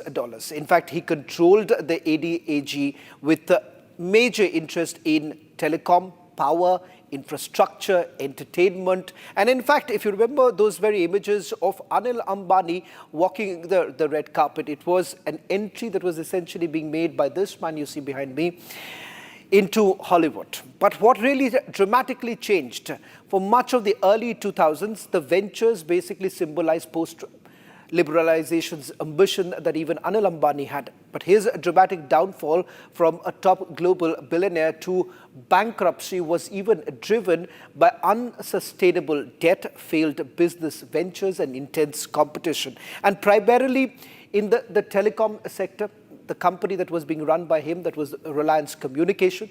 The Enforcement Directorate has basically now stepped in after the Central Bureau of Investigation. The latest action that was taken against Anil Ambani was with regards to properties worth about 3,084 crore rupees. That's the amount, the assets that were basically attached by the Enforcement Directorate. And this was the posh Pali Hill bungalow of Anil Ambani that has been attached by the Enforcement Directorate. Tonight on This Is Exclusive, we'll put the spotlight on what the probe documents have essentially revealed. Is there a Chinese link, or is it only about the Indian lenders? We'll take you through all the details, but first, a quick check of what we know so far.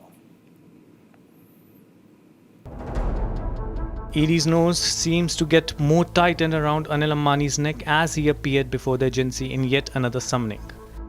ED summoned Anil Ambani in connection with the 4,000 crore rupees money laundering case. This took place a day after Anil Ambani's Mumbai house worth rupees 3,716 crore was attached by the top financial crimes agency. A part of this property worth rupees 473 crore was similarly attached by the ED in November 2025. Meanwhile, a fresh case has also been registered against Anil Ambani by CBI. This after Bank of Baroda accused Anil Ambani for causing wrongful loss of 2,223 crore rupees. Further investigation also revealed that RCom and RITL took loans from SBI. Investigations revealed that loans extended to RCom and RITL were contingent upon personal guarantees provided by the Anil Ambani. CBI registered a case based on SBI's complaint regarding the alleged fraud and diversion of funds. Before the 2025 classification, other banks including Canara Bank had also flagged RCom's account as fraud. According to ED, RCom and its group's companies availed loans from domestic and foreign lenders with a total outstanding of rupees 40,185 crore.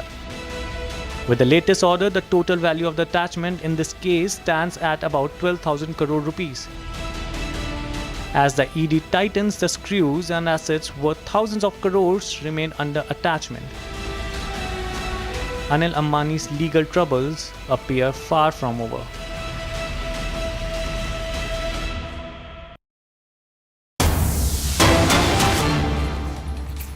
Well, in fact, taking you through some breaking news now coming in. Details of the investigation that has been carried out by the Enforcement Directorate basically indicates that the companies that have been linked to Anil Ambani received significant funding from Chinese lenders. with total outstanding dues estimated at 13,558 crore rupees. Documents essentially show that the China Development Bank, that's on your screens right now, extended about 9,134 crore rupees. The Export-Import Bank of China sanctioned about 3,048 crore rupees, and the Industrial and Commercial Bank of China provided 1,374 crore rupees borrowings that are now basically under the scrutiny as the agencies trace the broader financial trail. I'm going to stay with these images that we are putting out right now on your screen. The entire dossier that has been accessed by Republic TV, these are documents with regards to the probe that has been carried out. Let me try and explain why this is significant, because if you trace back, there was also a litigation that took place in London with regards to the loans that were extended by these Chinese banks. On your screen, we have given the bifurcation of the money that was extended. The China Development Bank, Export-Import Bank of China, as well as Industrial and Commercial Bank of China. At least 3 such banks. So we're talking about 13,000 crore rupees that was extended to companies linked to Anil Ambani. Now, this was in the year 2012 is when the money was given to Anil Ambani linked companies. This was the very time when Anil Ambani was basically diversifying his businesses. In fact, he also went in for financing films at that point in time. This was exactly at the period when he was taking Chinese money. Now, according to the documents that have been accessed, I'm going to go to the next breaking in a while from now. Please hold. In fact, what I'm given to understand is that from the documents that have been accessed by Republic TV, there is a clear mention of the fact that money was being diverted to China. So effectively, the companies that were getting the money from Indian lenders, in fact, what we are being told was given to the Chinese also. Now, on your screens right now, the other important aspect that we are highlighting is about whether at all there was any involvement of Anil Ambani, because all this while the statements that have been issued by companies linked to Anil Ambani, he's largely put the blame on the board, that it is the board that has taken all the decisions as far as these loans are concerned. Now, back in 2016, it seems that there was a personal guarantee that was given to the State Bank of India, and this is the deed that was basically signed by Anil Ambani, and it is here that you would see that Anil Ambani has actually signed that very deed, giving a full personal guarantee as far as the loan that was extended from the State Bank of India. So as far as his role is concerned, it becomes abundantly clear from this personal guarantee document that has been accessed. Now let me take you through the Chinese link that basically emerges. Now, Reliance Communication had actually taken about $925 million loan from 3 Chinese lenders, and that basically included the China Bank and the Chinese lenders. Let me also take you through some of the details coming in. The CDB, Exim and ICB Bank of China had extended the borrowings. In fact, we're just mixing up some of the graphics here. In fact, this is different than what the Chinese link that we're basically putting out. Anil Ambani's Chinese links, in fact, we'll just remove this graphic right now because this is with regards to the State Bank of India, and State Bank of India had made a mention. Now, on your screens, this is what we're going to stay with. In fact, these are the letters. These are multiple letters that were actually used, and we can also fire the breaking coming in that these were the letters. These were the letters that were basically used by the Chinese banks. In fact, the Chinese banks had written to Anil Ambani. Can we please go back to the letters right now, and the breaking news now coming in as far as the letters are concerned. In fact, these are multiple letters. Also fire the breaking news now coming in. The breaking news here is with regards to at least 5 letters that were written by the Chinese banks to Anil Ambani. On your screens right now, those letters have been accessed. Letter number 1, which is dated on 10th of August 2017, when personal guarantee was invoked for $925 million US. On your screens right now, this is the letter that was written by ICBC, which is basically the Industrial and Commercial Bank of China Limited.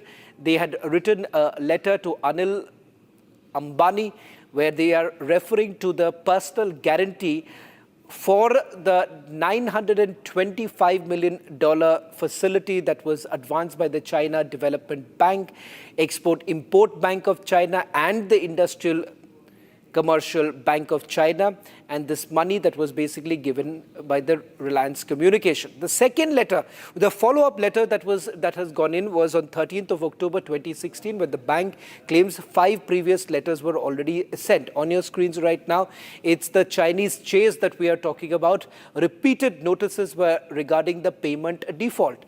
Now, all of this basically indicates that there was an escalation as far as the recovery communication is concerned.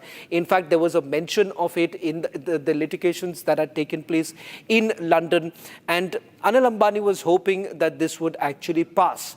In fact, there was layering of funds that were done, effectively meaning that you are basically getting a set of money from a consortium of banks as far as Indian lenders are concerned, pushing that money out of India, in fact, to related companies. And in fact, the Enforcement Directorate in some of its documents also makes a mention of the fact that this had actually gone to what we are given to understand in China. Whether at all this was to repay the loans that he had taken from the Chinese bank, that is still not known at this point in time and is part of the investigation that has been carried out. Let me also now take you through some more details before we prepare for the next breaking news now coming in. And I'm going to take you through 2 special reports in a short while from now. A quick recap of what we know so far in terms of this investigation that has been carried out. Full-fledged documents that have been accessed by Republic TV right now clearly goes on to indicate that money was actually coming in for a certain purpose, but it seems that it was being diverted by Anil Ambani. In fact, it has been diverted to related parties. In fact, this is part of the 68-page document that has been accessed by Republic TV. That's the first big news that we're getting to you tonight on This Is Exclusive.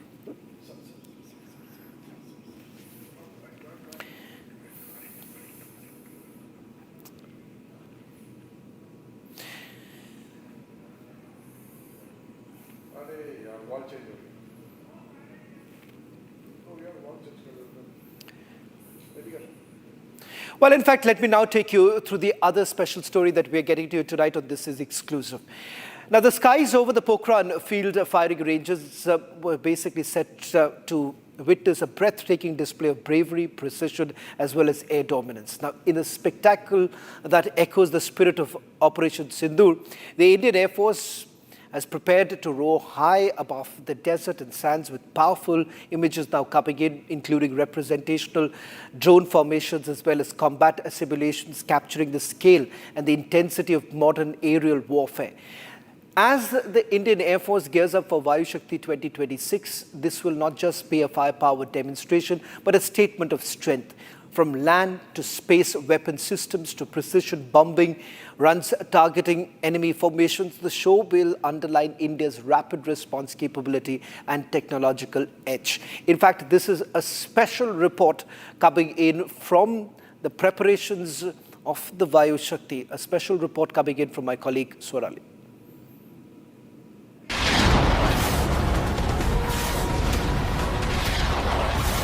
Bravery and precision of Operation Sindoor to uproar high in the skies of Pokhran field firing range.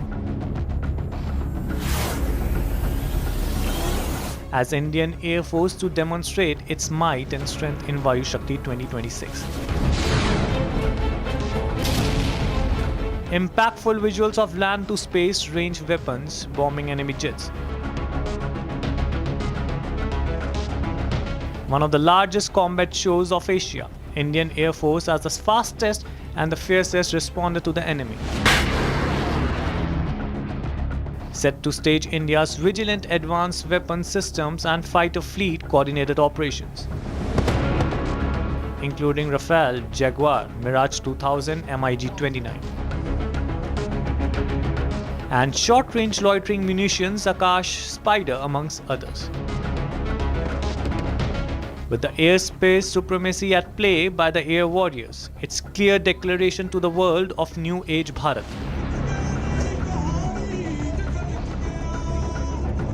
Drones show visuals of Himalaya, India map, soldier and indigenous tech. one that never starts but indefinitely finishes the war. The ability of Indian Air Force to operate in multiple domains and deliver with indigenous technologies. A fierce promise that helps 140 million necks higher. Combined visuals of entire show. And last shot visual of drone show. IAF logo made by drones.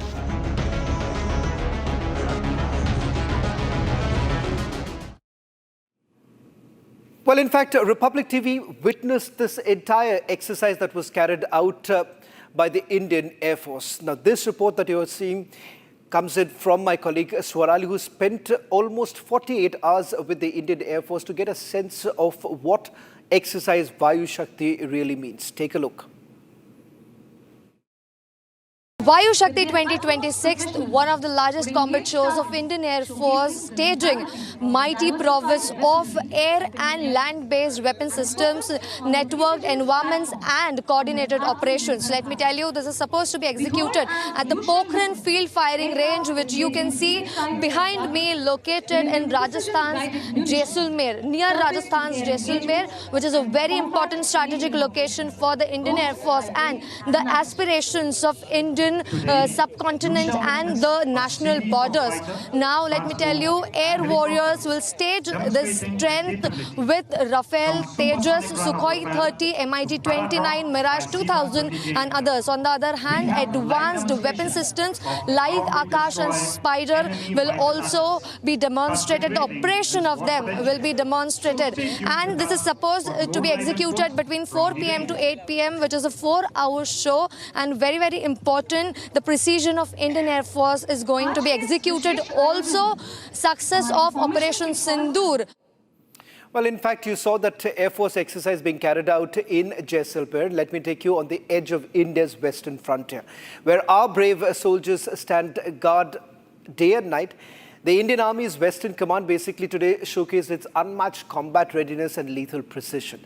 Meanwhile, in a strong address, Western Army Commander highlighted the significance of last year's operation, particularly emphasizing Operation Sindoor, saying that the army gave a befitting response during that entire operation. He warned that if Pakistan attempts any conflict again, India will ensure they are taught a hard lesson.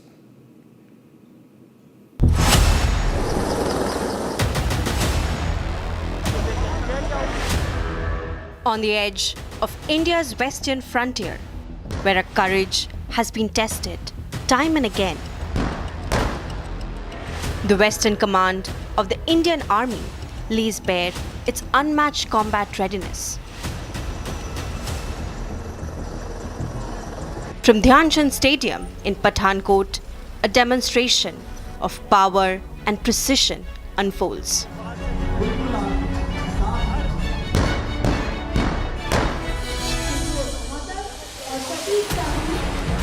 The Bhairav Battalion, a unit at the cutting edge of ground warfare, stands shoulder to shoulder with the Ashni platoon, the Indian Army's aerial power. Apache helicopters, intelligence and surveillance vehicles, and state-of-the-art counter-drone systems display a combat network built for the 21st century battlefield. Every tank, every drone, every system is not just hardware. It's a statement emphasizing that India is prepared and India is vigilant. Meanwhile, as Western Army Commander Lieutenant General Manoj Kumar Katiyar addressed the nation, he honored the heroes of Operation Sindoor, the campaign that delivered a decisive, resounding response to cross-border provocations.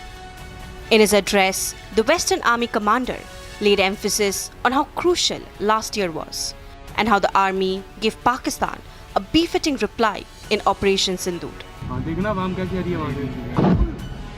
He warned sternly that if Pakistan attempts again, India will teach them a hard lesson. He also asserted that the danger is not over yet, and this time preparations are heavier than ever.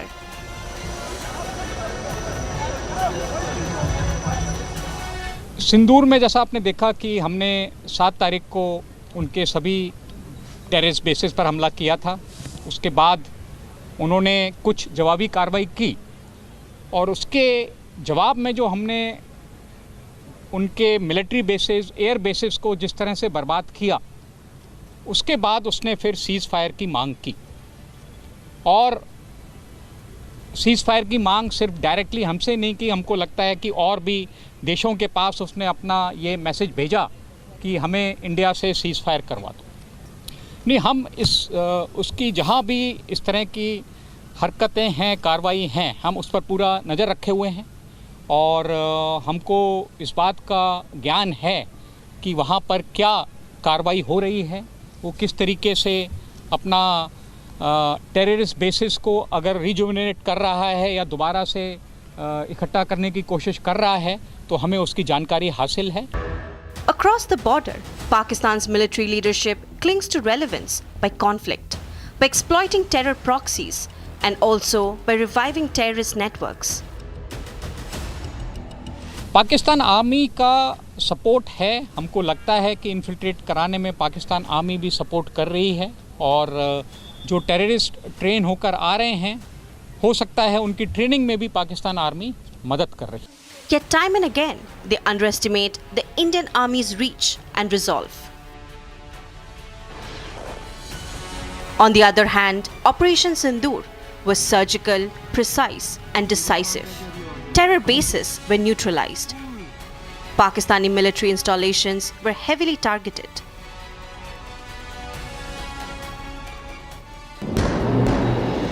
Sindoor 2.0 is being meticulously prepared, deeper, faster, stronger. From drone systems at Western Command to tactical innovations within the Bihar battalion. पिछली बार जो हमने किया, इस बार हम कुछ और करेंगे, उससे बढ़कर करेंगे।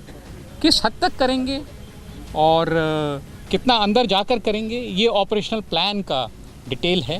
तो जब ये ग्राउंड पर होगा, आपको महसूस होगा कि इस बार जो हुआ है वो पहले से ज़्यादा हुआ।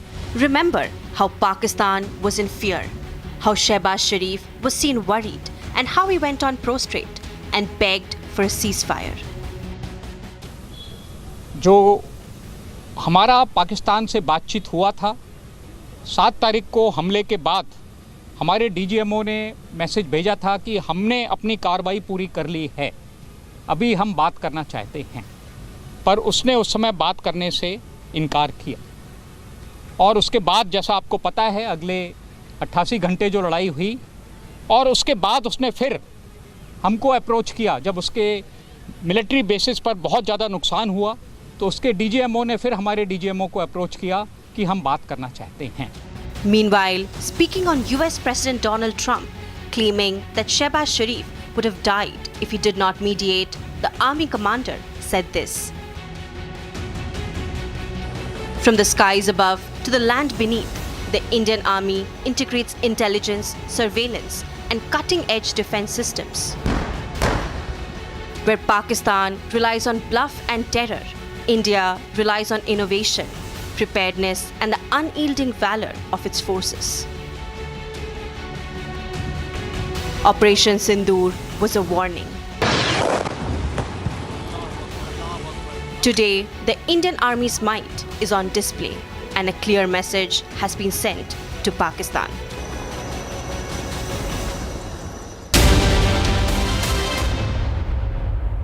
Co-powered by Century Ply Club Prime. रहो बेफिक्र। आर प्योर सूजी पास्ता उबालो, मिलाओ और खाओ। 8 मिनट में तैयार। क्या टेस्ट है सबका राजा, R pure masala. Amity has been ranked India's #1 not-for-profit private university for 11th year, with top 10 ranked institutions in management, engineering, biotech, law, masscom, telecom, hospitality, fashion and more. Yet another top ranking for Amity University. अब छोलिया हो या लोबिया, सफेद चने या काले चने, सब कुछ मजेदार बने। मुस्कुराए लड़खड़ाए जिंदगी, चाहे जो भी हो। सर, पेशेंट के लिए कौन सा रूम प्रेफर करेंगे आप?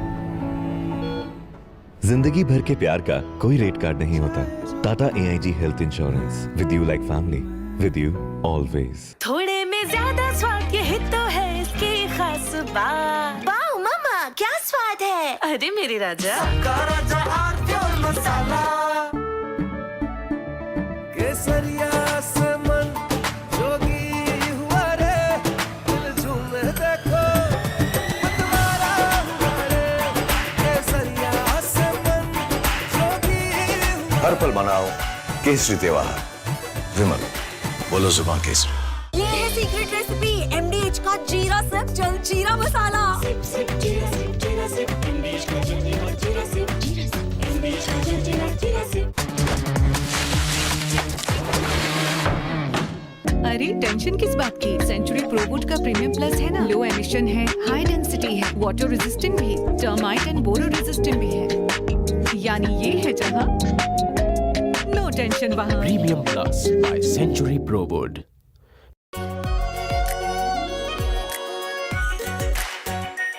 Our pure Shahi Paneer Masala. Delicious, healthy, every day.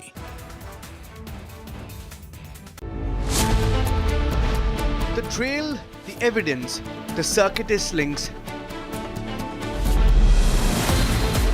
The deepest investigation into the Anil Ambani fraud. Arnab breaks part 1 of the Anil Ambani scam at 8 p.m. tonight.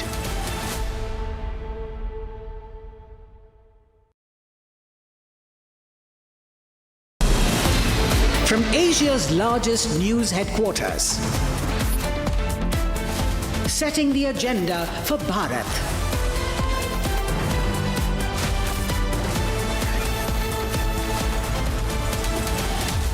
You're watching Republic.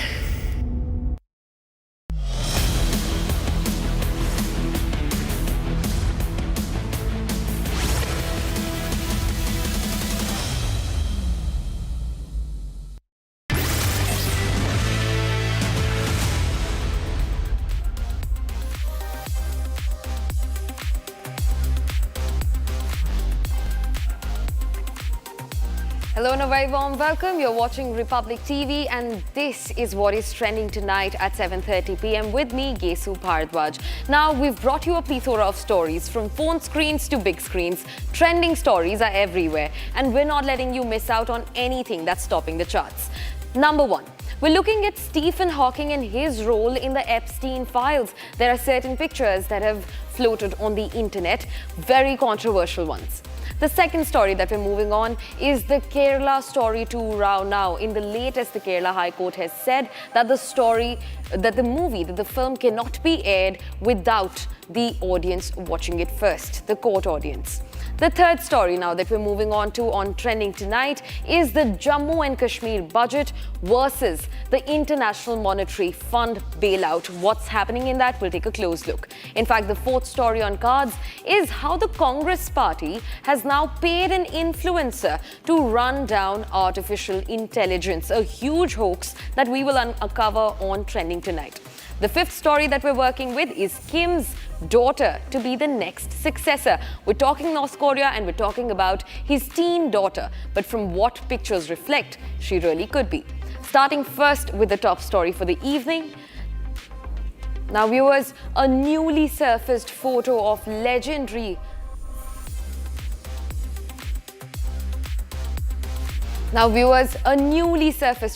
legendary physicist Stephen Hawking from the latest Epstein file disclosures is triggering global chatter, but his family is firmly setting the record straight. The image, dating back to a 2006 quantum cosmology conference in the Caribbean, shows Hawking reclining poolside, smiling and holding a drink, flanked by two bikini-clad women. Online speculation quickly followed, with social media drawing sensational conclusions. But Hawking's family has issued a clear clarification, claiming that the women were his long-time professional caregivers from the UK, as he lived with advanced motor neuron disease. The family has strongly dismissed any insinuations as wrong and far-fetched, stressing that the image is being taken out of context amid renewed scrutiny of Epstein-linked events. Meanwhile, viewers, the Epstein files fallout has now reached Davos. World Economic Forum President Borge Brende has resigned with immediate effect after disclosures revealed past contact with Jeffrey Epstein. An internal probe found Brende maintained communication and even attended business dinners with Jeffrey Epstein years after his conviction, though no wrongdoing has been alleged. Brende says he stopped down to prevent distraction to the WEF's work as the Davos body moves to contain reputational damage amid the widening Epstein document revelations.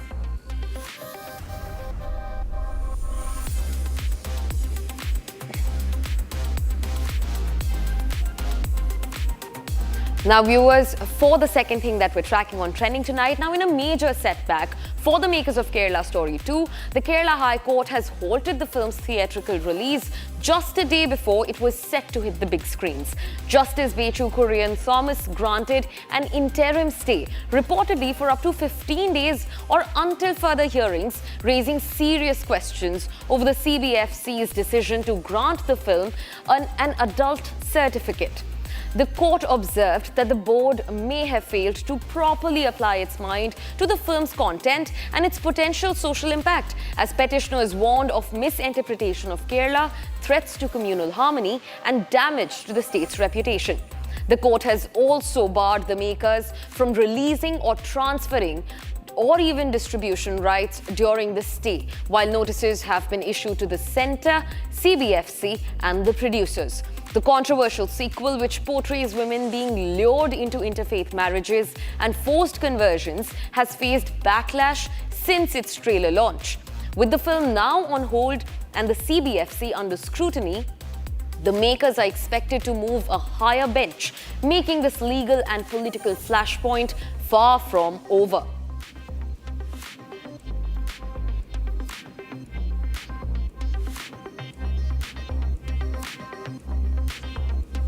Viewers, now at the UN Human Rights Council, India turned up the heat on Pakistan with a sharp reality check over Jammu and Kashmir. Exercising the right to reply, India's representative Anupama Singh dismissed Islamabad's claims as misinformation and said Pakistan must be living in la-la land if it cannot see the scale of development in the region.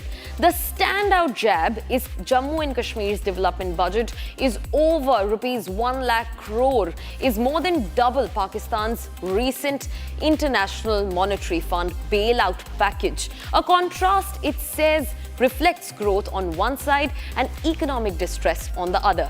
Reaffirming its position, India told the UN body that Jammu and Kashmir was, is and will always remain an integral part of India, adding that the only outstanding issue is Pakistan's illegal occupation of parts of Indian territory. In a forum known for diplomatic restraint, the message from India was blunt, focused on your internal crisis, not propaganda to Pakistan. India is compelled to exercise its right of reply in response to references made to it during the high-level segment by Pakistan and the OIC. We categorically reject these allegations. The OIC, by parroting Pakistan's propaganda, only reveals how deeply it has allowed itself to be co-opted by one member, reducing itself to an echo chamber for one country's political compulsions. Pakistan's incessant propaganda now reeks of envy. We have no desire to dignify such propaganda, however, we'll make a few points to dismantle it with facts. Jammu and Kashmir was, is, and will always remain an integral and inalienable part of India. No amount of wishful rhetoric or audacious propaganda by Pakistan can alter the immutable fact that the accession of Jammu and Kashmir to India was completely legal and irrevocable, and in accordance with Indian Independence Act of 1947 and the international law. In fact, the only outstanding dispute regarding this region is the illegal occupation of Indian territories by Pakistan. We call upon Pakistan to vacate these areas which remain under its forcible occupation. Mr. President, it is indeed hard to take lectures on democracy from a country where civilian governments rarely complete their terms. They ring hollow. The record voter turnout in general elections and assembly elections in Jammu and Kashmir is a testimony to the fact that people of Jammu and Kashmir have rejected the ideology of terrorism and violence propagated by Pakistan and are surging ahead on the path of development and democracy. Mr. President, if the Chenab Rail Bridge, the world's highest bridge inaugurated in Jammu and Kashmir last year, is fake, then Pakistan must be hallucinating or living in the La La Land. Or maybe Pakistan finds it unbelievable that the developmental budget of Jammu and Kashmir is more than double the recent bailout package they sought from the IMF. Mr. President, to conclude, despite Pakistan's efforts to destabilize the region through relentless state-sponsored terrorism, Jammu and Kashmir continues to surge ahead, politically, economically, and socially. Pakistan would do well if it focuses on fixing its deepening internal crisis than to mask them with grandstanding at such platform. The world can certainly see through its charade. Viewers, did we promise to not let you miss out on anything that's trending tonight? Here's a look at other stories that are topping the charts. These are hot trends for you. Take a look.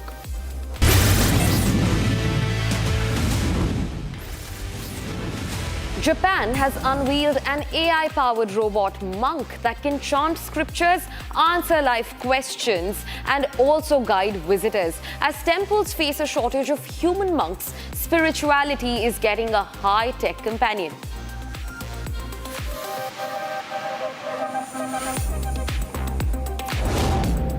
At 501 kilometers per hour, the future felt within reach. During his visit to Japan, Uttar Pradesh Chief Minister Yogi Adityanath experienced the cutting-edge SCMA GLEV train in Yamanashi, a next-generation high-speed system that can exceed 500 kilometers per hour. Calling it a glimpse into tomorrow's infrastructure, Adityanath highlighted how technology at this scale brings the future closer than ever.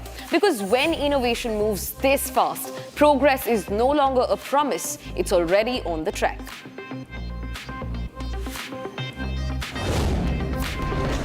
China is turning morning drills into dance floors as students now perform exercises to high-energy techno-boosting focus, fitness and viral appeal in one synchronized move.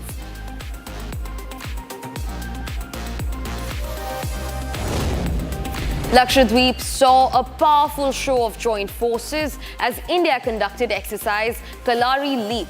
Air, sea and special forces moved in sync, sending a clear message of maritime readiness.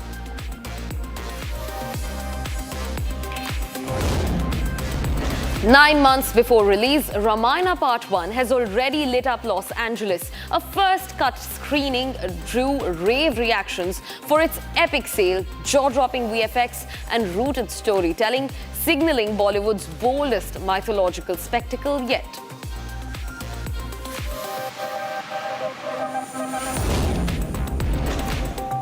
A routine red light turned into a nightmare in Omaha, Nebraska, when a massive sinkhole suddenly opened, swallowing an SUV and pickup in seconds. No major injuries have been reported, but the shocking visuals are a reminder.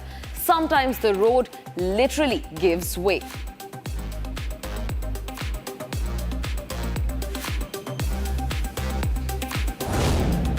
In Colombia, a mud volcano erupted in a fiery spectacle, flames shooting sky high as flammable gases ignited. No human casualties, but livestock lost. Vegetation burned and roads cracked, nature's warning shot loud and clear.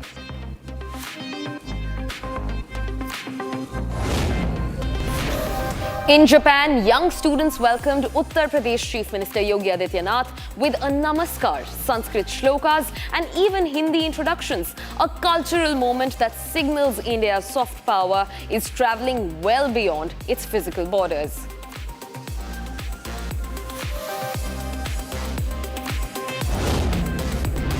Meera Rajput melted Instagram with a romantic birthday tribute to Shahid Kapoor, calling him the love of her life. From cozy hugs to beachside PDA, Bollywood's power couple served pure relationship goals.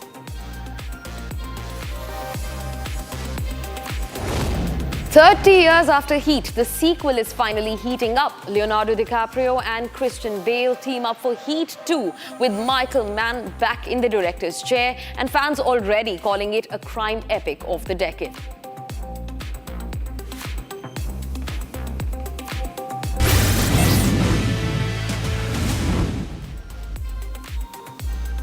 Viewers, now India's political slugfest has entered the creator economy. Several influencers now claim they were approached by Congress-linked handlers and offered 10,000 to 25,000 rupees per reel to post negative content about the India AI Summit, branding it useless and pro-corporate. Screenshots and testimonies circulating online suggest a coordinated pitch with scripted talking points.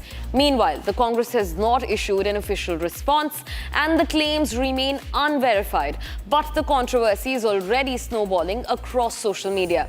From campaign rallies to content calendars, the fight for narrative control is shifting to reels, reach, and the power of algorithm.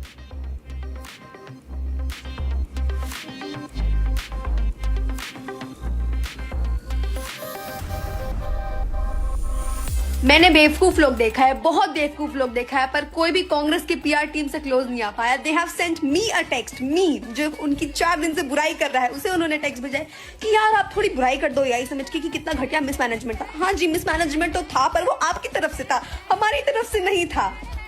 Research कर लेते थोड़ा, मेरी ID में 2-3 video देख लेते ma'am. But हाँ, research from Congress, I am only done that I am expecting it from you all. तो ये पीआर तो चलेगा नहीं आपका. Thank you so much. मैंने बेवकूफ लोग देखा है, बहुत बेवकूफ लोग देखा है, पर कोई भी कांग्रेस की पीआर टीम से क्लोज नहीं आ पाया. They have sent me a text, me जो उनकी 4 दिन से बुराई कर रहा है उसे उन्होंने टेक्स्ट भेजा है कि यार आप थोड़ी बुराई कर दो यही समझ के कि कितना घटिया मिसमैनेजमेंट था. हाँ जी, मिसमैनेजमेंट तो था, पर वो आपकी तरफ से था, हमारी तरफ से नहीं था.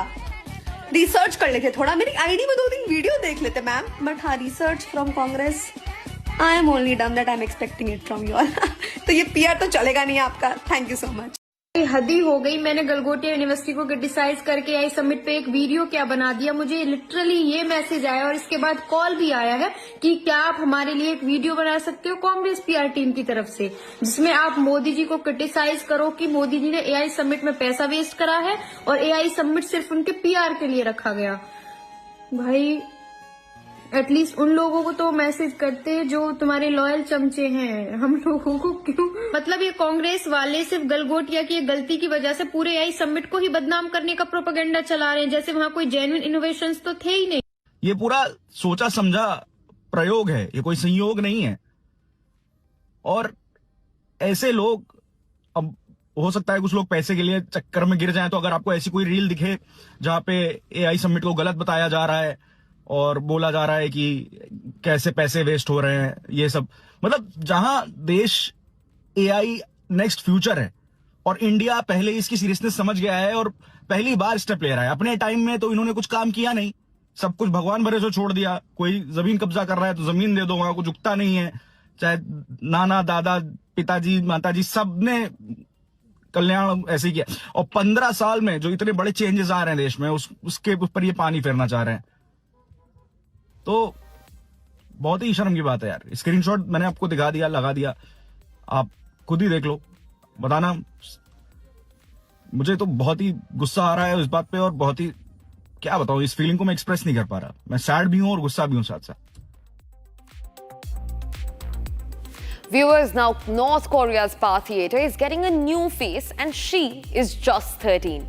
Kim Jong-un's daughter, Kim Joo-a, has once again stepped into the global spotlight, walking the red carpet beside her father at a massive military parade in Pyongyang.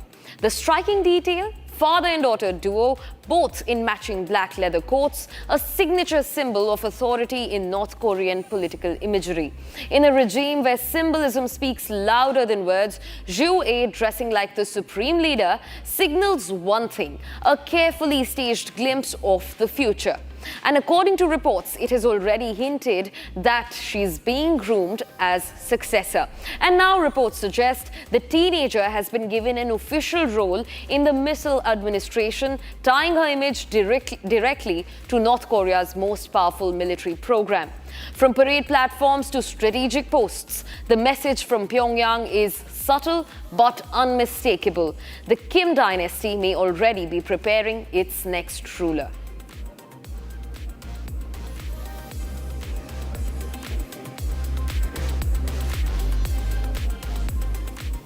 Ladies and gentlemen, as we wrap up tonight's edition, here's a power-packed glimpse of India's aerial might on the horizon. The Indian Air Force is all set to unleash its firepower at Vayu Shakti 2026 in Pokhran in Rajasthan. After a flawless full-dress rehearsal, air warriors stand mission-ready, targets blocked, precision assured. On the 27th of February, witness the sky roar with courage, technology and unmatched combat precision. Until then, keep your eyes on the skies because India's air power is ready to soar.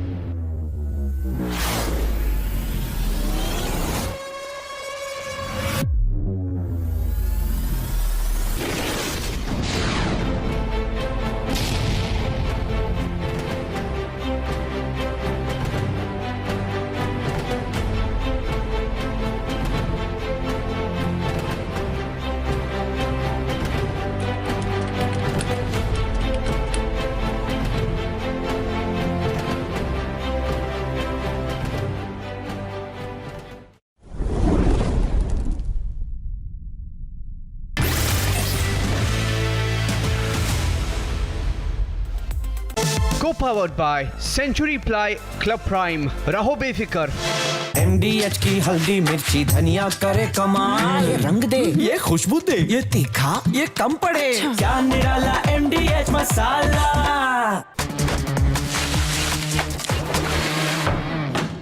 अरे tension किस बात की? Century प्रोवुड का premium plus है ना. Low emission है, high density है, water resistant भी, टर्माइट एंड बोरो रेजिस्टेंट भी है. यानी ये है जहां नो टेंशन वहां. Premium Plus by Century Prowood. R pure सूजी पास्ता उबालो मिलाओ और खाओ. 8 मिनट में तैयार. क्या टेस्ट है सबका राजा आर प्योर मसाला. मुस्कुराए लड़खड़ाए जिंदगी चाहे जो भी हो. सर, पेशेंट के लिए कौन सा रूम प्रेफर करेंगे आप? जिंदगी भर के प्यार का कोई रेट कार्ड नहीं होता. Tata AIG health insurance. With you like family. With you always. आधे बाउल दही में 4 चम्मच MDH चटनी पुदीना मसाला डाला. स्टर करो, पुदीना चटनी तैयार. MDH चटनी पुदीना मसाला.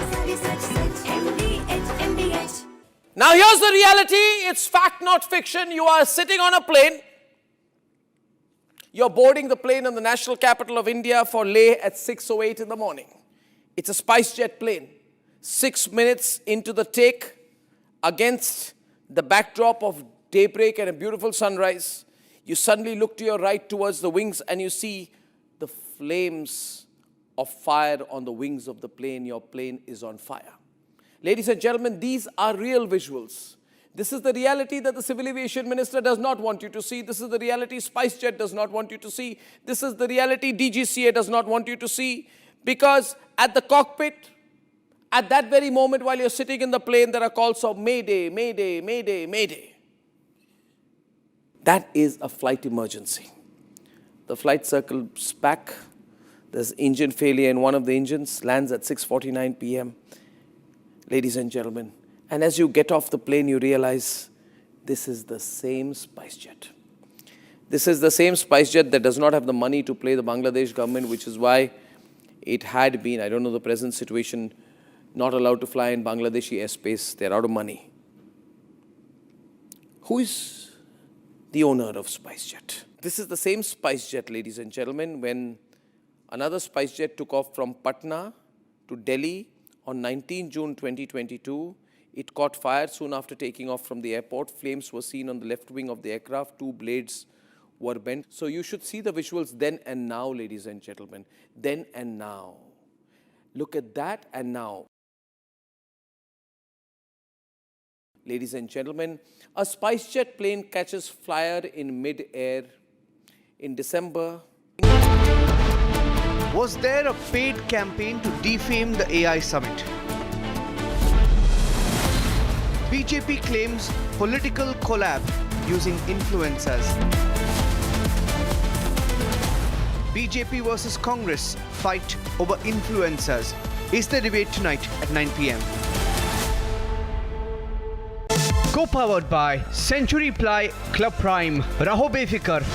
दादी के हाथों का जादू और खुशबू से महकता घर, माँ की मुस्कुराहट और खाने की सुगंध। MDH गरम मसाला, क्योंकि हर रिश्ता है स्वाद से जुड़ा। Amity has been ranked India's #1 not-for-profit private university for 11th year, with top 10 ranked institutions in management, engineering, biotech, law, masscom, telecom, hospitality, fashion and more. Yet another top ranking for Amity University. थोड़े में ज्यादा स्वाद ये तो है इसकी खास बात। वाओ मामा क्या स्वाद है? अरे मेरे राजा राजा मसाला। मुस्कुराए लड़खड़ाए जिंदगी, चाहे जो भी हो। सर, पेशेंट के लिए कौन सा रूम प्रेफर करेंगे आप? जिंदगी भर के प्यार का कोई रेट कार्ड नहीं होता। Tata AIG health insurance, with you like family, with you always. MDH की हल्दी मिर्ची धनिया करे कमाल, ये रंग दे ये खुशबू दे ये तीखा ये कम पड़े, क्या निराला MDH masala.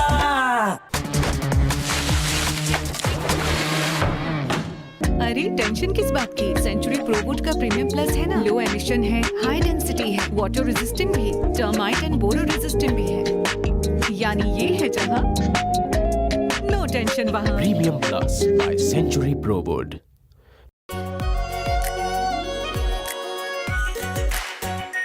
Our pure Shahi Paneer Masala. Delicious, healthy, every day.